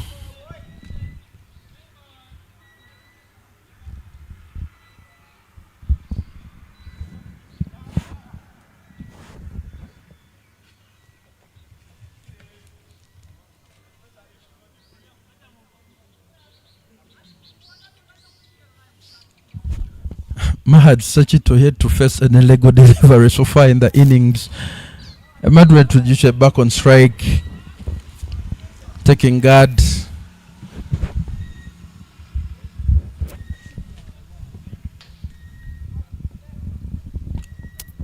Third man and fine leg, the only 2 people outside the 30 yard. Third man coming into play, that ball falling softly in front of him from Tujuche.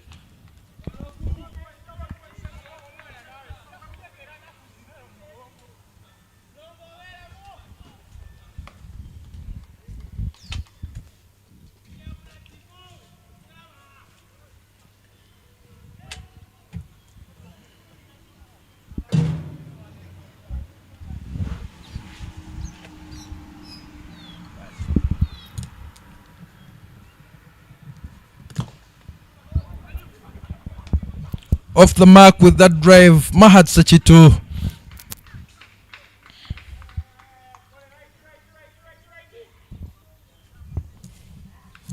The Royals have to fight and fight hard if they are not to turn out to be a bunny for the Sunrisers.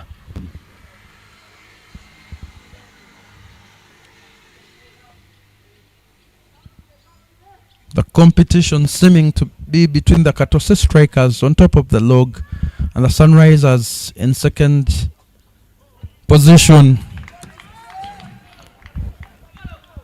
And after this encounter, the Sunrisers will have only one more game to play in the qualifying stages of the tournament, and that will be against the Kachanga Giants. For the Nsonga Royals, they will still have two matches, one against the Warriors and the other against the Strikers.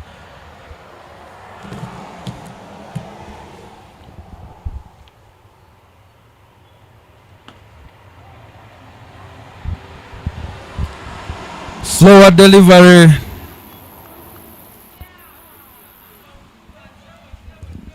Tujuche moving and playing outside his crease. The bowler seems to be in some trouble. Limping and trying to run on that foot. 2 balls to complete the over.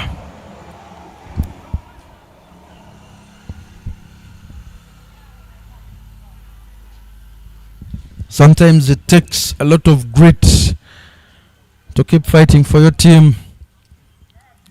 And that Chadia Alex choosing to do that. 2 balls will complete his over. And you feel that if that injury is significant, he will have to get off. But that's that one. Missed by Tujuche. And 1 ball to complete the over. A fine over there from Chadia Alex is given away just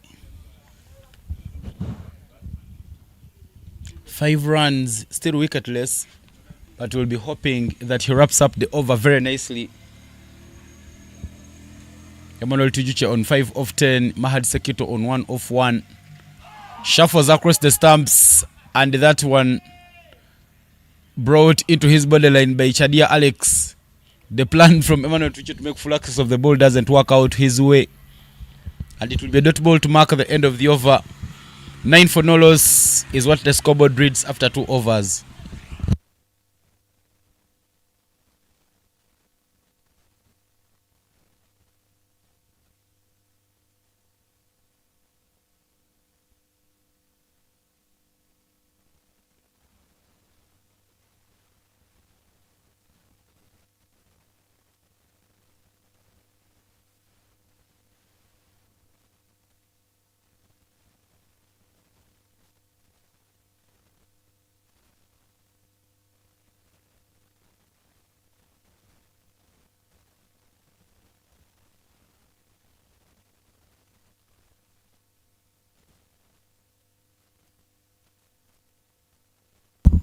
Kenneth Ogenroth had a very fine first over, conceding only 4, and will continue from the highway end.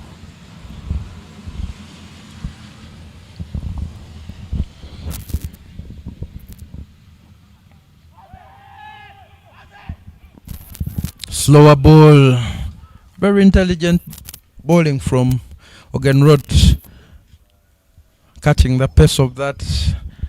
But that ball was angling down the leg side. Mahat Sachito unable to put bat to ball. These two well versed with each other, students at the same school, St. Cornelius SS Kalagala.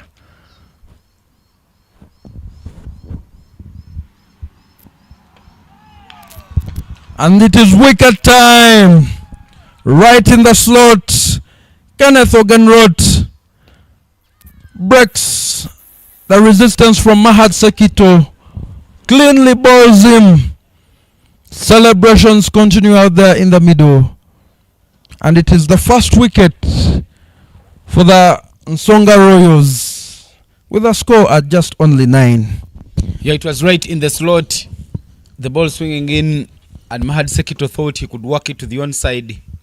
He goes across the line, wickets are exposed, and Kenneth Ogenroth wins the battle. That's a ball there from Kenneth Ogenroth. Too full. It could have been a ball he could have hit anywhere, but not a very good technique there from Mahad Sekito. The ball rolls through and rattles the furniture. And the chasing team, the Nsonga Royals, lose their first wicket. Sekito trying to access the onside instead of playing straight to that ball, right angled into him by Kenneth Ogenroth.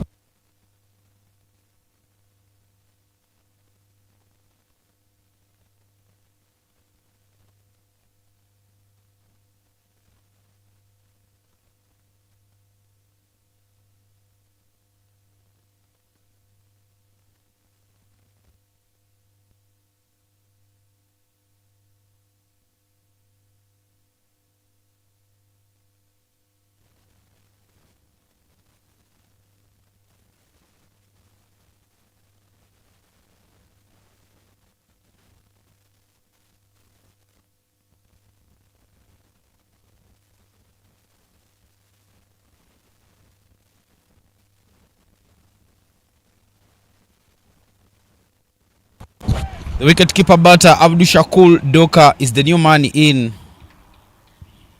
working on to replace Mahadi Sekito. But a lot of work to do. Doka Abdul Shakur will need to carry his bat, play a match-winning knock to make sure that he gives his side chance. 127 runs needed from 70 balls.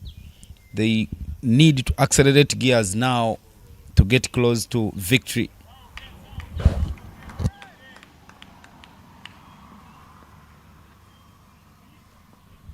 And Kenneth Ogenroth is drifting away the ball from the new man. The variations that he's bowling, Kenneth Ogenroth, have really been nice and cunning in the contest of this game. Abdul Shakur Doka in the previous encounter combined with Peter Chen to see their side to victory against the Giants. He will have to do more of the same in this innings, as it seems like the Sunrisers have the upper hand, but a lot of batting to do. Plenty of balls yet to come in this contest. No shot offered, and umpire Elizabeth Nachibule raises the finger. Abdul Shakur Doka departing without troubling the scorers, pinned by Kenneth Ogenroth. Yeah, the cunning skills there of Kenneth Ogenroth. He bowls one away from Doka and he follows it with another one, straight and full. No shot offered, dead plumb. Another one goes, but that's the ball. Clearly, Doka Abdul Shakur wanted to play a wall left on a ball which was angling down. Maybe if he could have used this bat to wipe it off, it could have helped him. But look at that one, just covering the stumps. And the umpire says that could have gone on and hit the wickets. And Doka Abdul Shakur departed without scoring, just shuffling around the stumps and not putting his bat into action. Look at the way how that ball swings, and that is what beat the young man. He thought that ball was continuing down the leg, but then it straightened up and it was well within the wickets. Good use of the ball by Ogenroth Kenneth. Picks up his second wicket in this over, and what an over it's turning out to be. Indeed, an interesting over. Two more deliveries to complete this over. No runs in the over. Dot wicket. As the new man, as he makes his way now to do some work with the bat.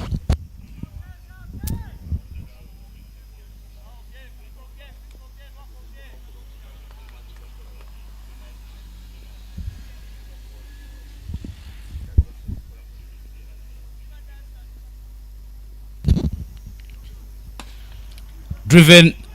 Work to do by Chadia Alex. Beautiful makeshift cutting that one off. And Peter Ochen gets off the mark right away. The first runs considered in this Kenneth Ogenroth over. And when you look at his run-up, there is a shuffle he has introduced right when he gets to the crease. And now he measures his run-up again because he was not coming in smoothly. Final ball of the second over from Kenneth Ogenroth.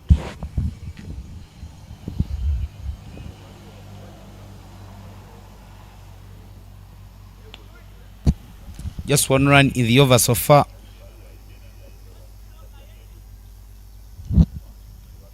He shuffles. And it will be a dot ball to mark at the end of the over. A fine over from Kenneth Ogenroth. Just one run coming from the over. But most importantly, he managed to pick up 2 wickets in that over. And as they come to the end of the third, 10-for-2 is what the scoreboard reads. Current run rate 3.33, but the required is 11.45. 126 runs are needed in 66 balls for victory.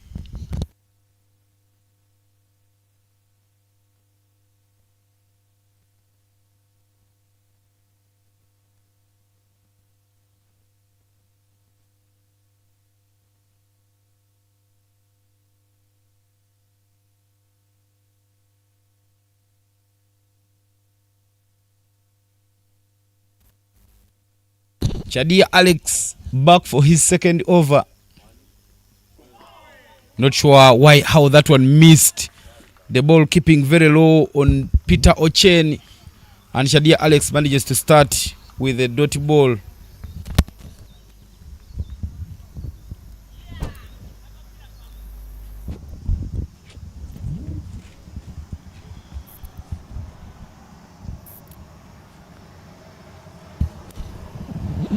Wide will be the call from the umpire. Going past the demarcation lines. Of course, looking at that pitch during the toss, Ivan, you could say that the grasses are dried up, but plenty of cracks in there on that pitch.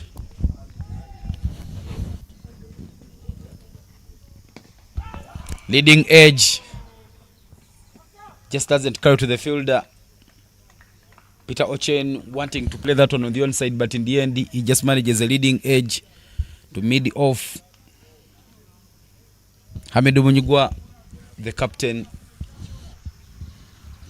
looking at the pitch and saying if he had won the toss, he would have wished to bat. And in the end, the Nsonga Royals who won the toss and opted to bowl first, put the toss in his favor. And as they have gotten are really defendable if they continue bowling well as they have so far done. Thick edge. Work for the wicketkeeper to do. It runs away. But beautifully cut off there by the man running on from third man. Limiting them to just one run. Stretching Robert Oidi to try and catch that, but well beyond his grasp. And the only blot on his copybook so far. Now with the gloves and putting in a shift. No boundaries coming the way of the Nsonga Royals. They've made sure that they bowl only the good areas. The Kitamba Sunrisers, not giving them too much to work with.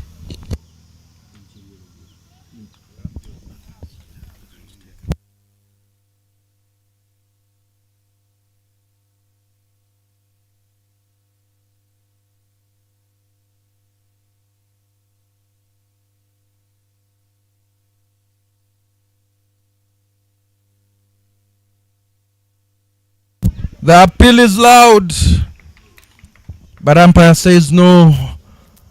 Ochen still shaping to play the ball to the onside, and umpire feels that ball was still drifting down the leg. Keeps it to a dot ball, and one ball to complete Chadia's second over.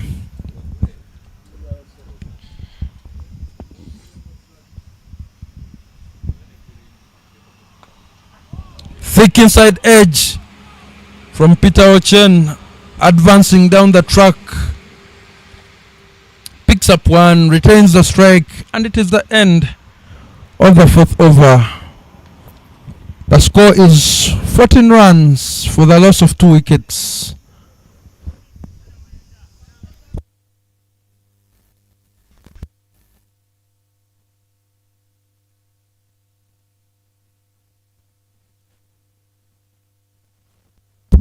A comparison of the scoring rate as we look at the Manhattans there. Emmanuel Trijuche 6 in 13, Peter Ochen 3 in 6. 122 runs needed in 60 balls.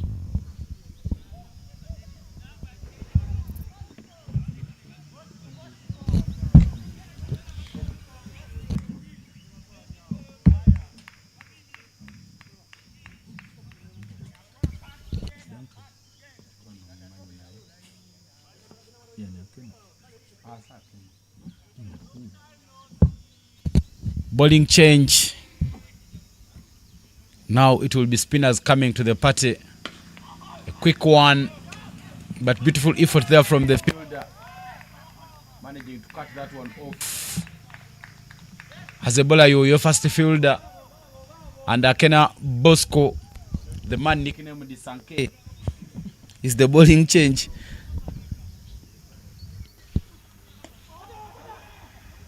I love the nicknames of some of these players.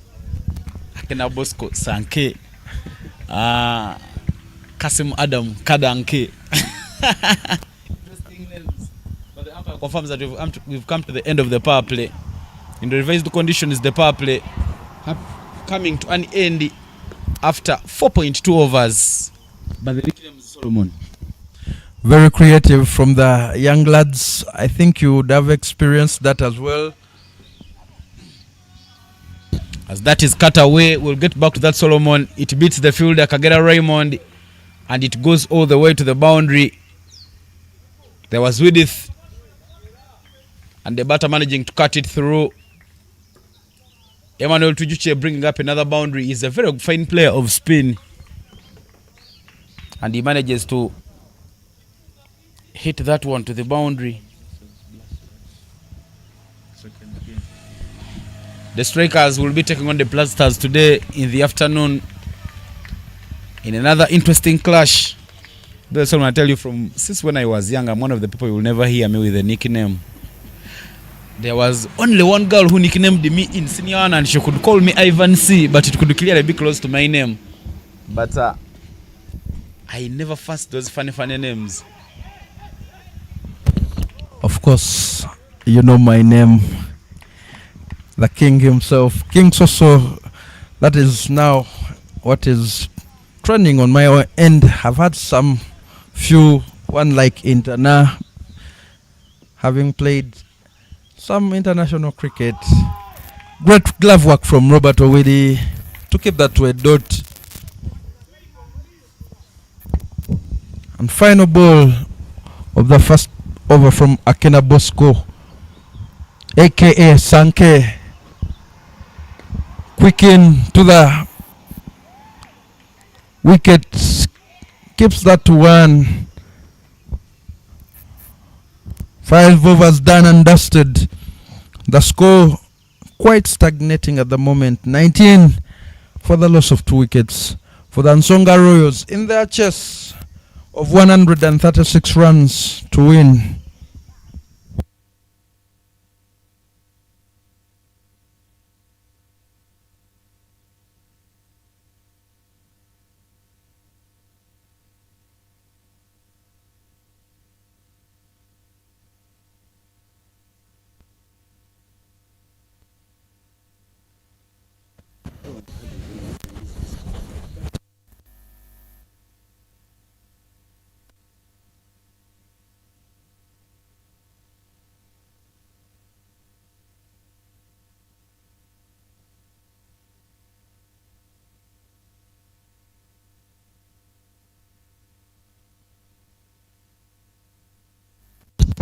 Raymond Kagera. It's now the bowling change.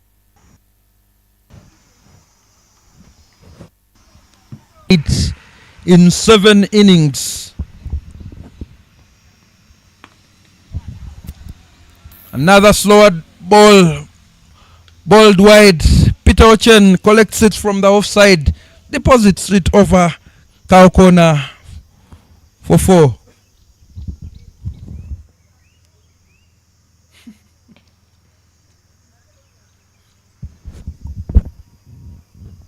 No man out there in the deep to stop that. A look at the field setting, deep mid wicket, fine leg, very wide long on, and extra cover plus long off for Peter Ochen.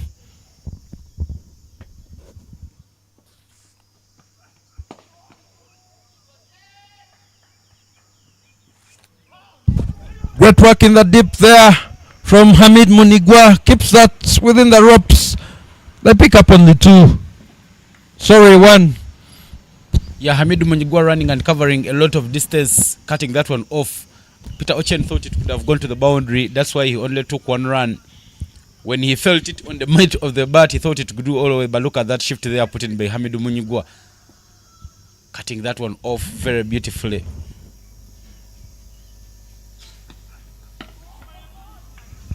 Right into the blocker hole, and they run through for the run. Raymond Kagera not putting in an effort to stop his ball,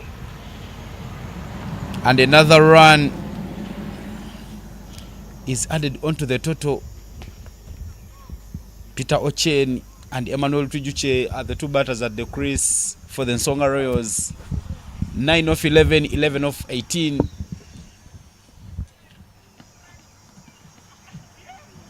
Slower, but it's called wide by the umpire. He executed a fine slower on his very first ball of the game, and now he tries to replicate that, but he misses his line on this occasion.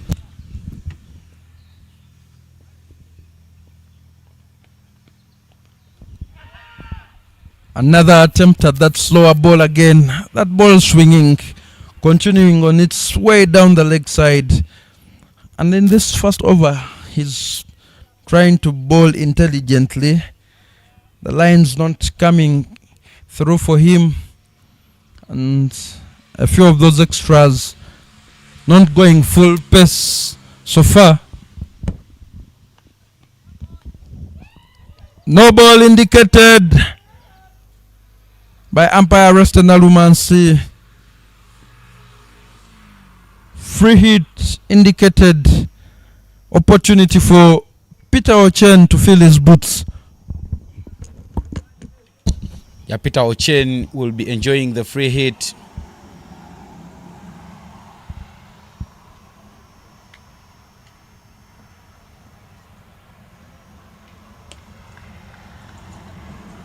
Raymond Kagera coming in for that free hit.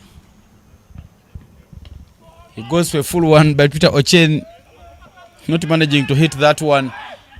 The fielder taking a lot of time to retrieve the ball, and they run through for the second run. Good running by Emmanuel Tujuche and Peter Ochen as they keep stitching together a partnership. Current run rate 5, required 12.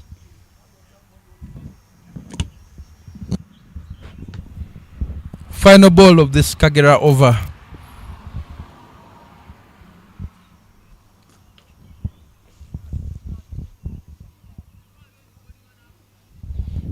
Of course, all these youngsters on display trying to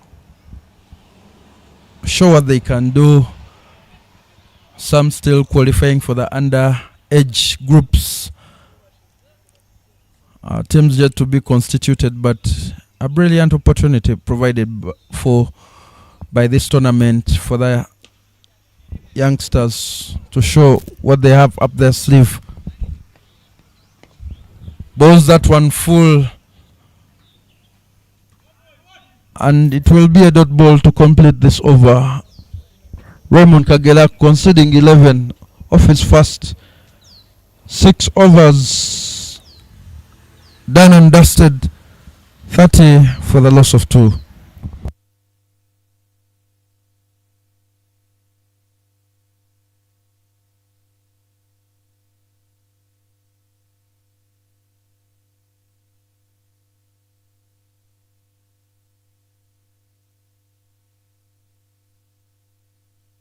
$106 runs from 48 balls. Question. It's what the Nsonga Royals need to pick up victory. Akena Bosco returns for his second over.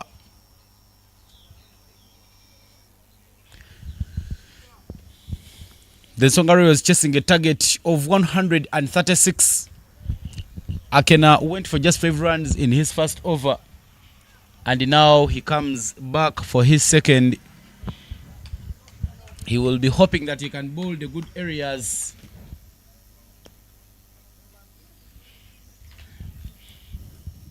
Cow corner, long on, long off, extra cover at the boundary. Starts with a quick one, and it is cut through covers by Emmanuel Tujuche. Work to do for the fielder. Cuts off that one to just a single. Peter Ochen sliding down in an attempt of returning for the second run. And in the end, they only take a single.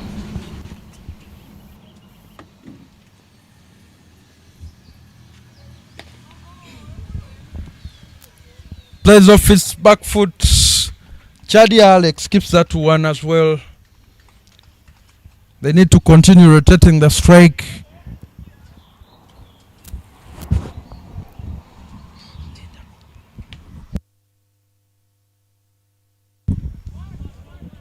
Runs on offer. Peter Ochen trying to come back for the second one. An overthrow, but there is cover. Ball beating the first man, but not going past the second man there.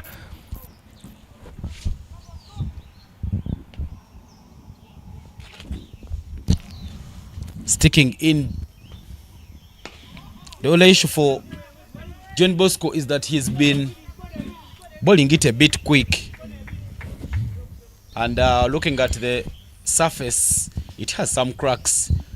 Just flight it and make sure that it gets that vicious turn.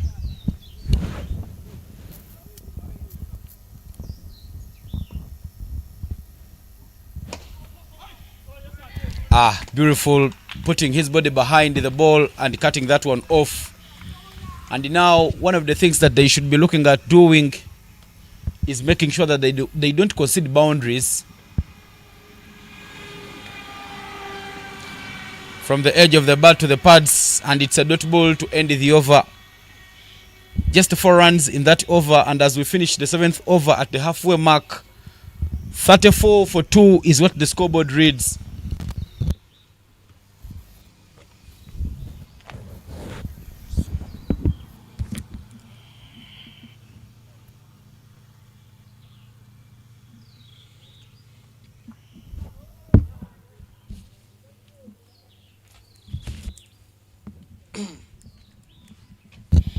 That is the bowling card.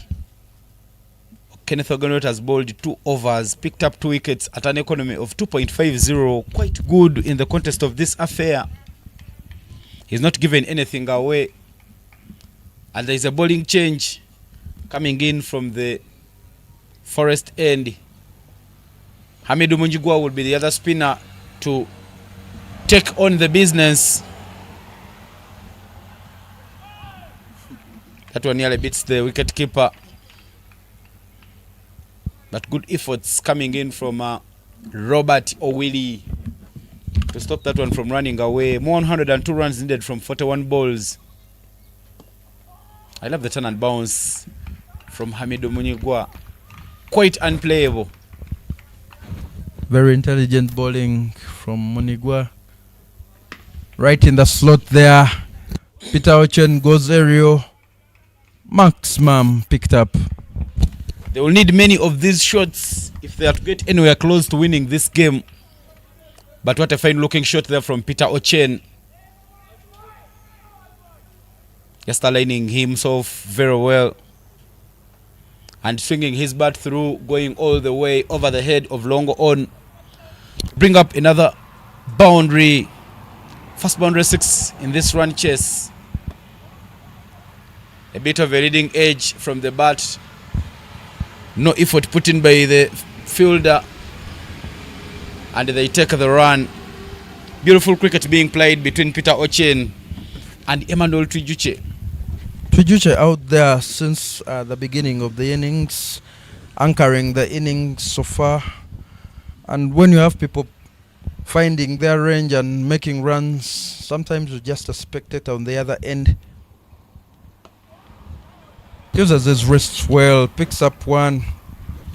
And that is great cricket being played. Making sure that they rotate through and keep themselves in the game. 194 in 37. A few big hits here, 1 or 2 good overs. Could see this game coming back to life for the Nsonga Royals. Well guided to covers because he wants to hog more of strike in the next over. And just a single will be taken.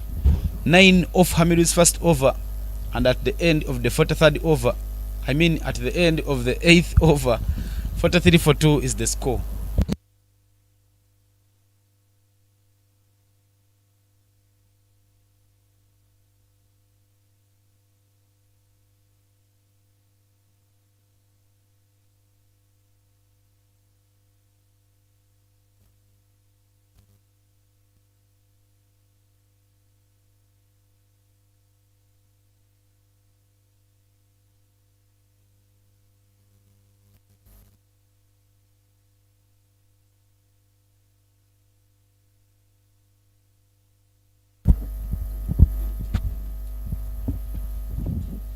.36 balls to go, and you feel that the power now needs to be turned on from the Nsonga Royals as we see a bowling change coming in from the highway end.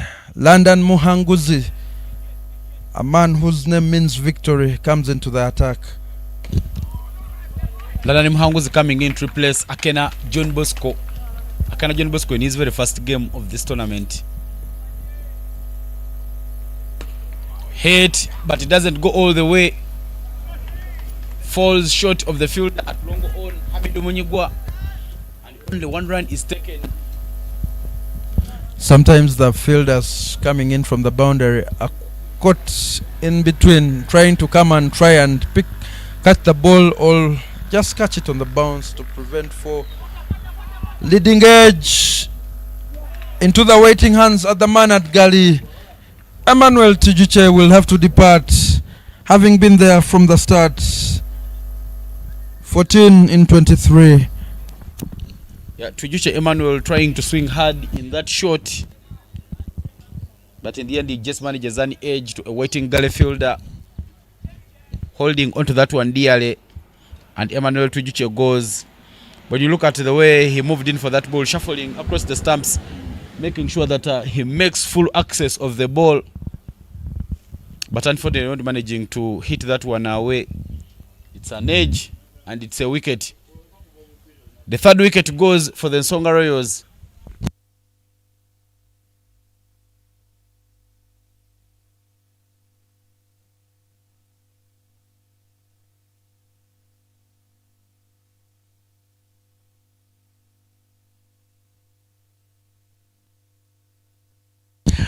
Moses Achema is the new batter in 92 runs from 33. But with Peter Ochen still there on 22 of 23, you would feel that this game is still alive for the Nsonga Royals. Certainly, Ivan. Peter Ochen continuing with his man of match performance in the previous encounter. Managed to have a solid partnership with Abdul Shakur Dokar. Unfortunately, this time round, Dokar departing, having non-troubled the scorers, only 3 wickets down, so some batting still to do. And you feel that with some big mighty heaves finding the boundary, the game will return into an even contest. Another look at that catch.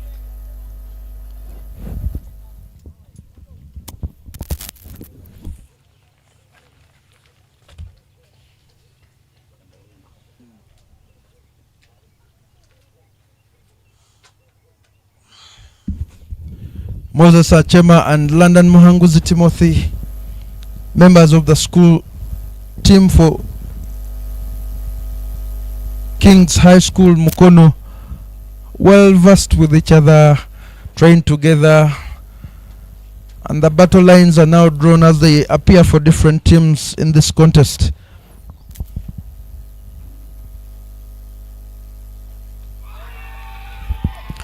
There is a very loud appeal, and he will have to depart for a golden duck, a thick edge.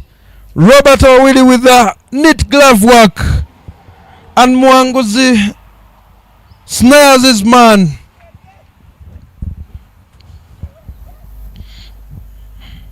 Balls that one quicker in. There is a shuffle to the offside from Achema.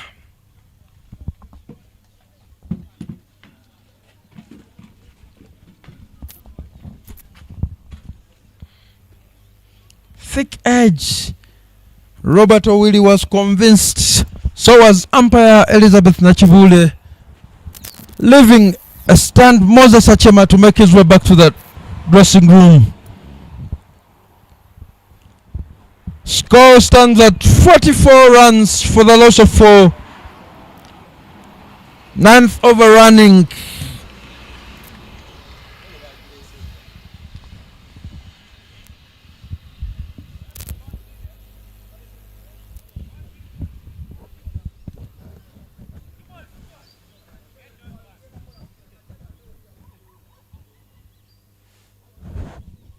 A very wonderful spell so far for London Muhanguzi, picking up 2, and with an opportunity for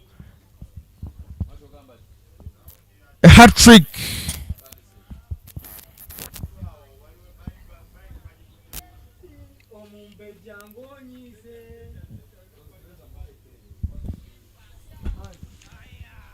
It is a hat trick ball from Muhanguzi. Flights that one up. Young man, you should have bowled that into the wicket and see what that young man has to offer. Another opportunity missed. Final ball of this over. That is much better. 9 overs completed.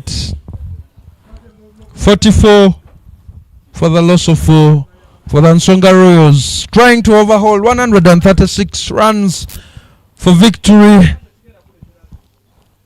to exact revenge in that match that they lost when these two teams met earlier on during this tournament. The Sunrisers winning by 6 wickets. Of course, it is still a SABULA T20 Cricket Challenge, proudly brought to you by Kingsley Children's Medical Center Mukono, Deep End Sports Media Broadcasting and Streaming Partners, Mukono Cricket Community, and stewarded by Cricket Uganda. There is a bowling change from the Forest End for the men in sky blue. Top edge, opportunity not taken as Ronnie Kato comes into the attack. No speed and pace to work with for Peter Ochen.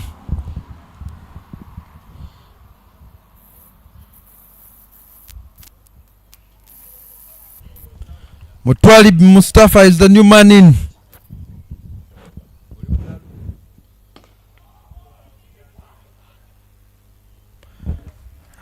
And Hamid Munigwa unable to pick up that ball cleanly.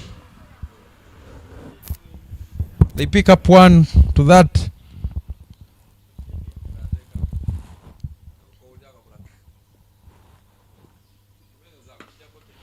Half tracker Peter Ochen Gozario picks up a boundary maximum. And more of that currency needed for the Nsonga Royals. As with that boundary, they cross the 50 runs mark. Now at 52. Well within his slot. Now seeing that ball big and going for power.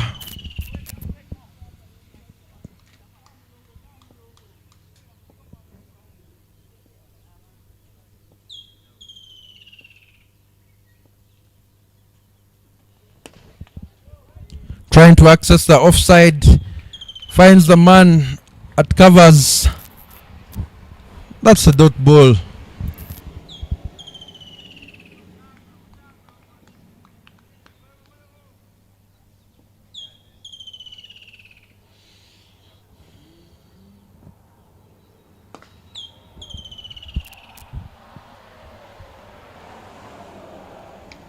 The fielder slips while trying to pick up that ball. The ground being a little bit wet from that drizzle that had us in the first innings on and off the pitch. 2 runs picked up by Ochen to add to the Royals score, and there is only one Lego delivery to bring the Ronikato over to an end.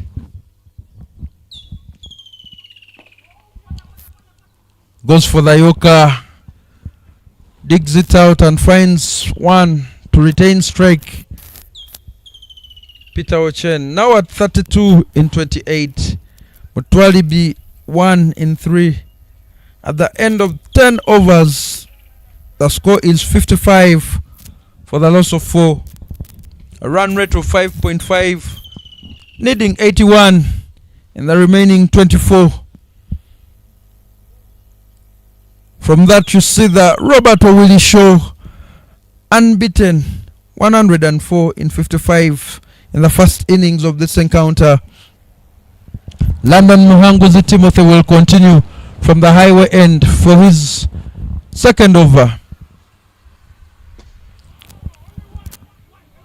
Good ball, slow Yorker, dug out by Peter Ochen.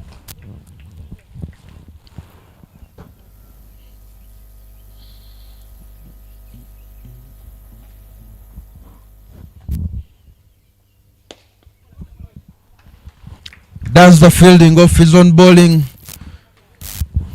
to keep that to a dot ball. Then slows it down, draws the man in. A dead bat offered by Mutwalibi, and they scamper on for 1.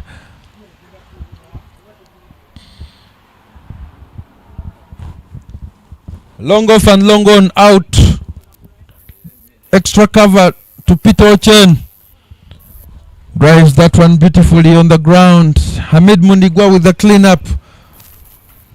A quiet over so far, and the Sunrisers will not mind the singles so far in this innings.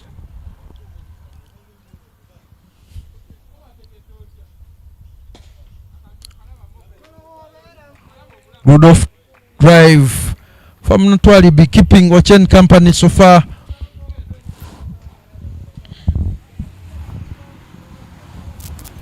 Dealing in singles are the Royals at this particular moment. And 1 ball to complete the second over from London Muhanguzi Timothy.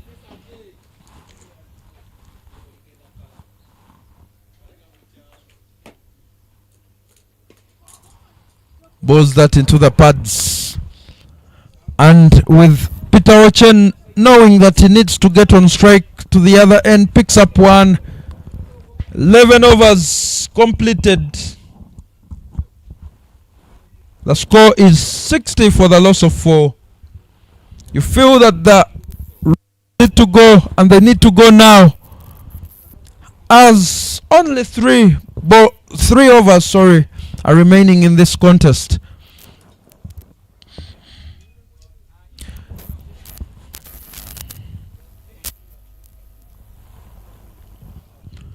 Ronnie Kato will continue from the forest end for his second over. Opportunity to catch. Man coming in from long on. Keeps that within the ropes. Should be a run out. Direct hit from the infield. Says Mutwalibi departing. Great work in. Good cricket being played by the Sunrisers.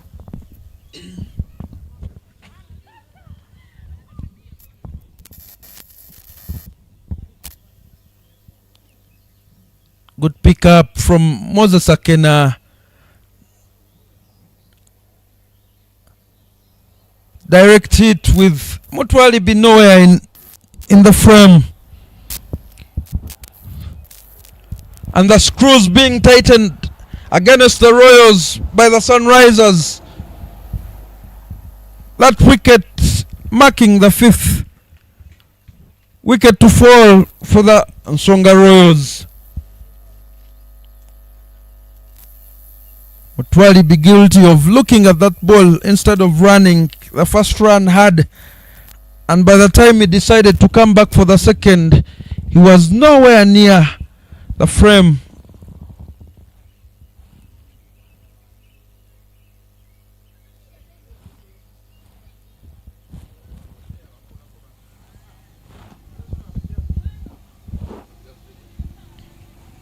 The umpire conferring with the stewards as that ball might need to be changed.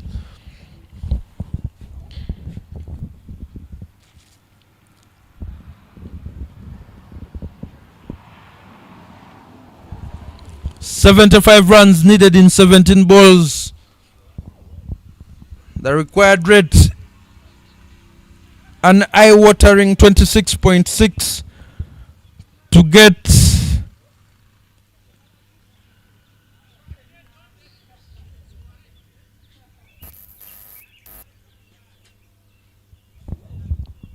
Samuel Kakande, the new man in.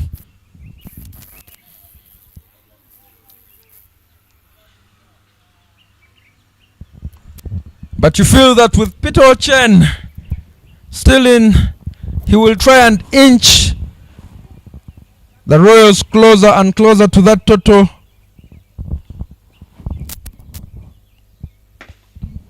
And just like that, now doing some range hitting, picks up a maximum.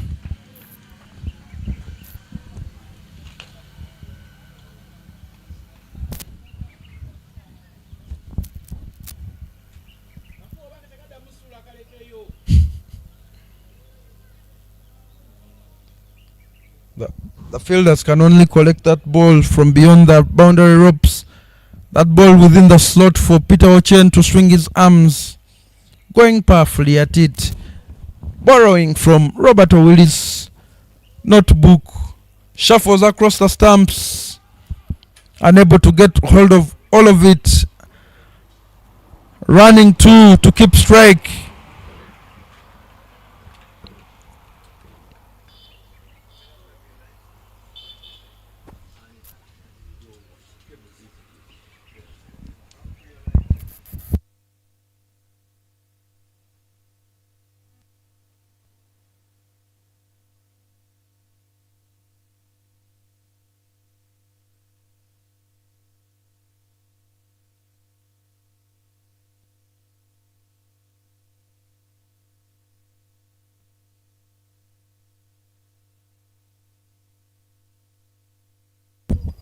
Ronnie Cotto continues.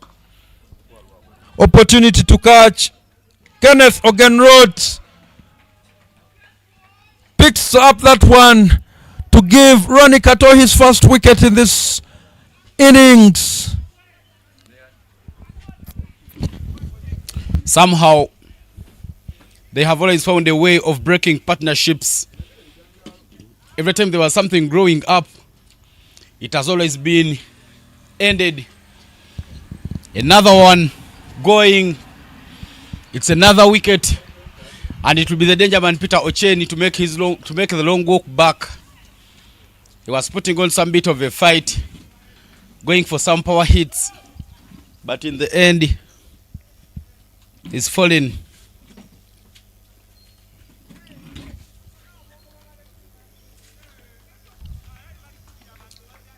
Francis Ejok now makes his way to the crease,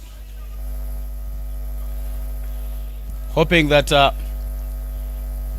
he can score some runs and keep his side alive in this game, but the lights dimming out for them.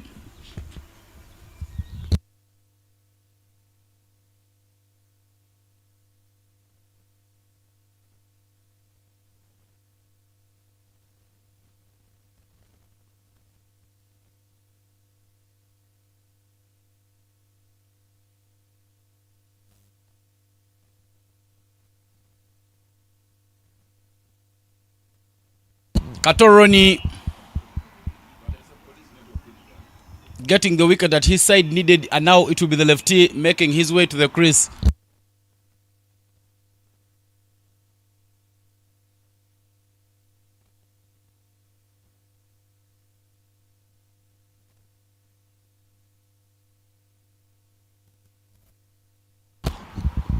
There is a man standing at deep mid-wicket for the left-handed Francis Ejok. Longo on at the boundary, and the other fielders are in the 30 yards. Francis Ejok taking his time to be ready, just trying to put that outside edge into play, but it's a dotty ball for Katoroni, still maintaining that good line and length.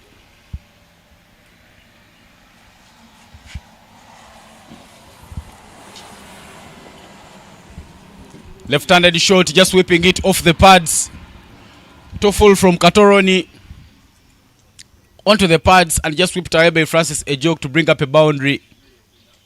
There was a vacant area at deep square leg, and he managed to access that area, bringing up another boundary, and that marks the end of the over. More 63 runs will be needed in 12 balls for victory.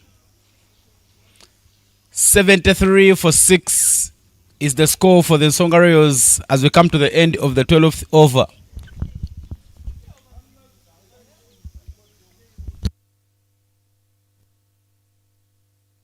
Raymond Kagera now changing bowling ends, starting his spell from the forest end and now coming in from the road end.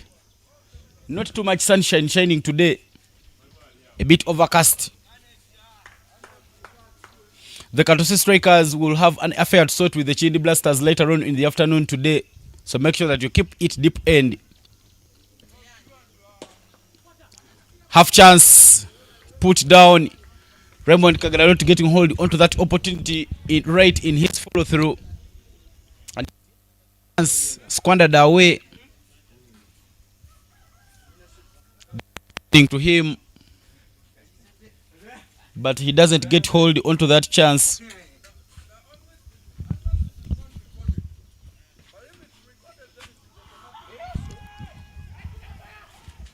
Another one wide from the batter, and it's a dotty ball.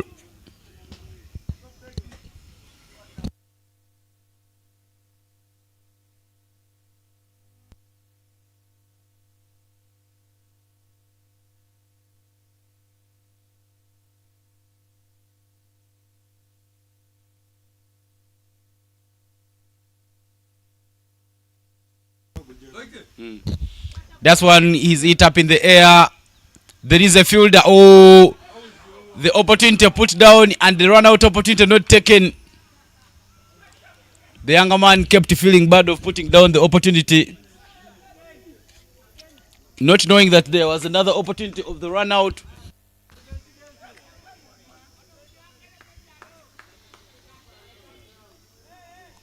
And now Raymond Kagera going round for the left-handed batter.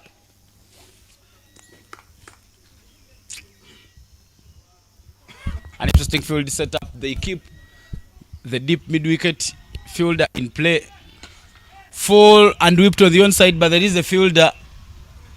Kenneth Ogenroth cuts that one off to just a single. 61 in 10 balls.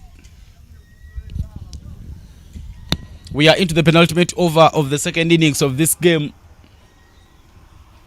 At a time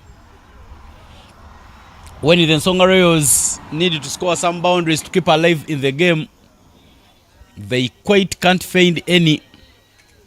Current run rate 6.08, but the required is 36. More 61 in 10. Francis Ejok 4 of 2 and Samuel Chinalwa 1 of 2. It's match day 13 of the SABULA Cricket T20 Challenge Cup here at Florida Cricket Oval. Kingsley Children's Medical Center, Deep End Sports Media are the sponsors of this tournament. A very bad ball coming in from Raymond Kagera, very wide. The wicket keeper making a shift, chipping in a half dive, but not enough to save that one from running away to the boundary. More runs coming onto the board for the Nsonga Royals. They will need many of these if they are to keep alive.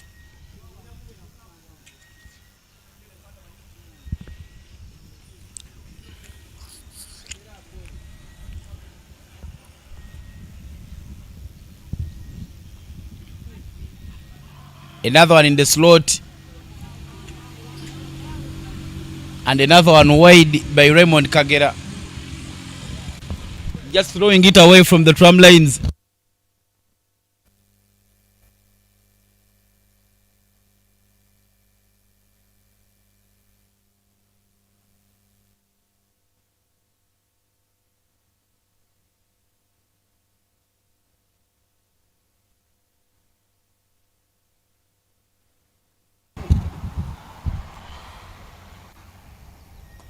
Executing the slower, and this time round he gets it right. Another dot ball for Raymond Kagera. He started his spell with the slower, and he's making sure that he keeps bowling the slowers. 2 more balls to play in the penultimate over of this game.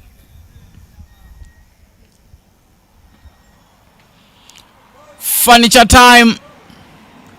That one rolling through to the wickets, but there is a no ball call from the umpire. Samuel Kinalwa with another life, and he will be facing the free hit. What might have been a wicket will be now a free hit.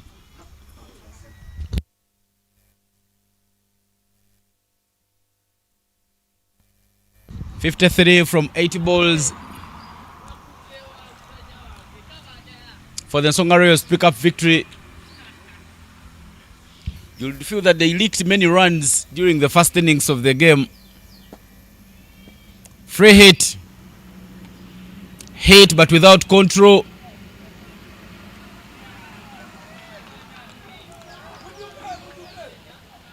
Some low levels of awareness there from the young man. He takes the catch and thought that he had something to celebrate, but then in the end, remember it was a free hit.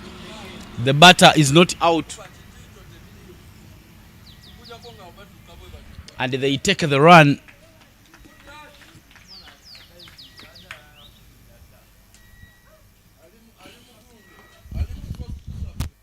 One more ball to complete the over. Francis Ejok on 5 of 3. Samuel Chinalwa on 2 of 5.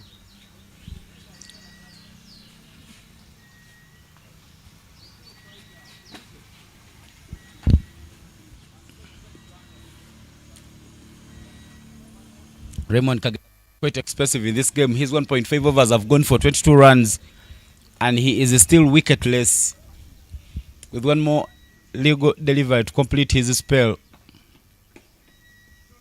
It will be a dot ball to mark at the end of his over.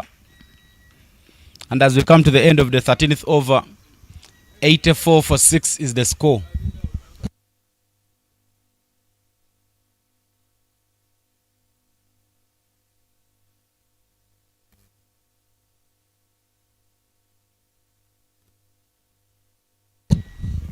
Most 6 deliveries in this game. 52 6 balls for victory. Francis Ejok is on 5 of 4. Samuel Chinalo is on 2 of 5.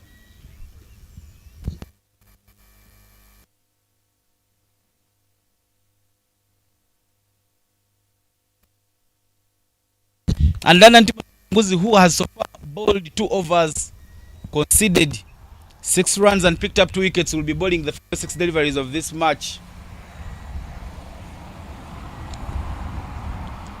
Starts with a straight one.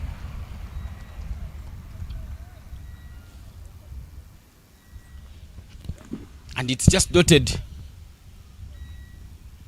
Comes in for a quick one, but it will be called wait by the umpire. And called before.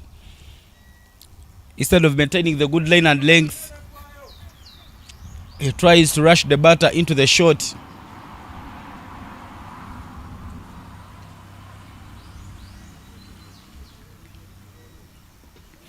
Furniture time, a straight one. Samuel Okinalwa not managing to get it out of the block hole. London Timothy Muhanguzi strikes. And the 7th wicket for the Nsonga Royals goes flighted and a bit full, but the technique there from the youngster not keeping his eyes on that ball. And in the end, he doesn't manage to drive it away, stepping away from the line as you look at that frame.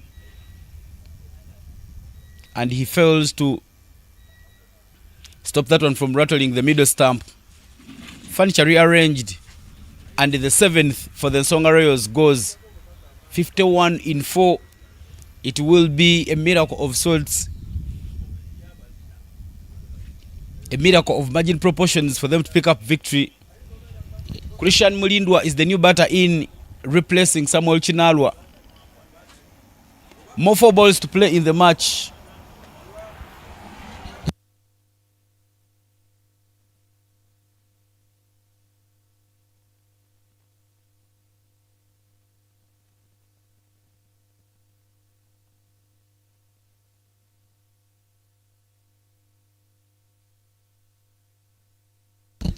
All the fielders are standing in the 30 yards for Christian.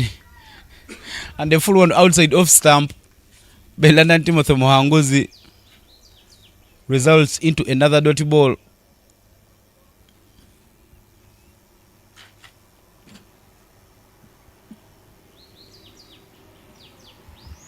Dots. Christian Mulindwa batting like someone who doesn't know what is happening around him. At a time of striking, he is still not showing any intent. He shows some intent, and that fumble by the fielder backward of the square gives them chance to sneak through for the run. 1 more ball to play in the innings. I beg your pardon. More 50 runs needed in that 1 ball.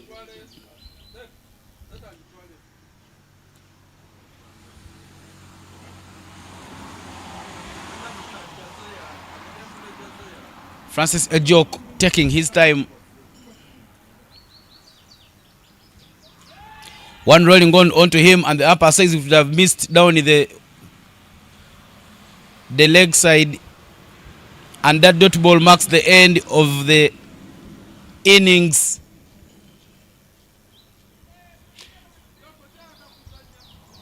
The Kitamba Sunrisers picking up victory. A fighting 5 of 5 for Francis Ejok and 1 of 3 for Christian Mulindwa, the last batters. But in the end, victory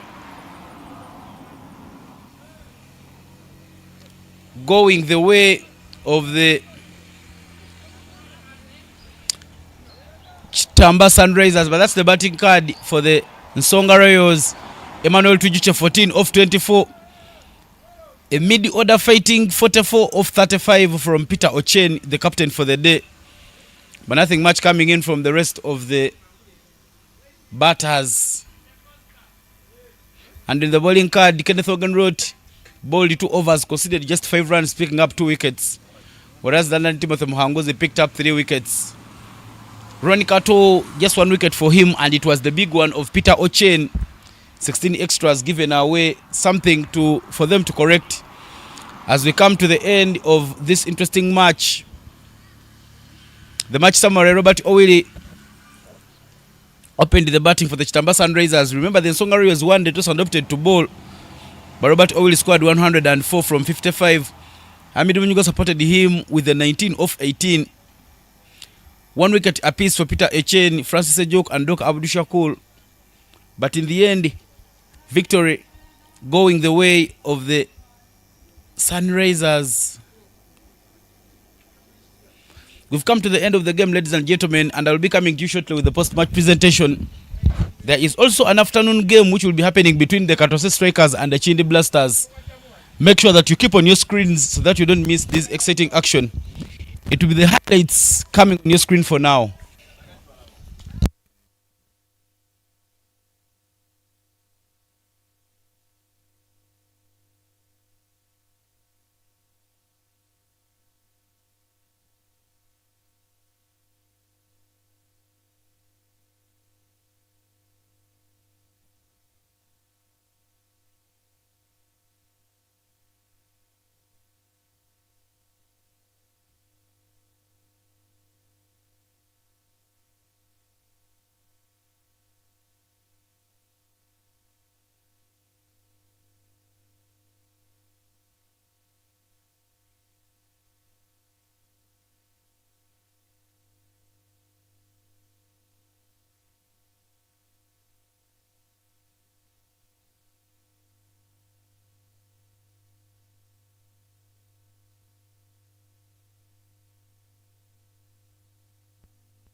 Good afternoon and welcome to the post-match presentation of the first game of the day. And it was a 14 victories going the way of the Kitamba Sunrisers. But let me have the captain for the Nsonga Royals tell me what might have gone wrong. Captain, please come through. Hard luck in the game. What might have not gone as per the plan? Actually, we bowled badly and dropped some catches, bowled some loose balls, which costed us a total which we couldn't chase. What do you hope to improve going forward in the tournament? Yeah, I'll talk to the boys to bowl tight lines so that we can improve the next game and win. Thank you, sir. All the best in your next game. Hamid, the captain for the Kitamba first come around. What do you make about the performance in this game?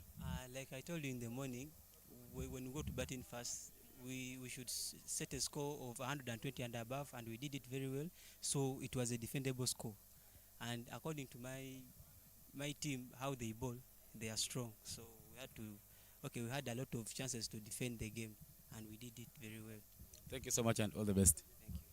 Thank you. To give out the player of match award will be the umpire, Nalmas Reste, and the player of match scored his third century in this tournament, Robert Oidi.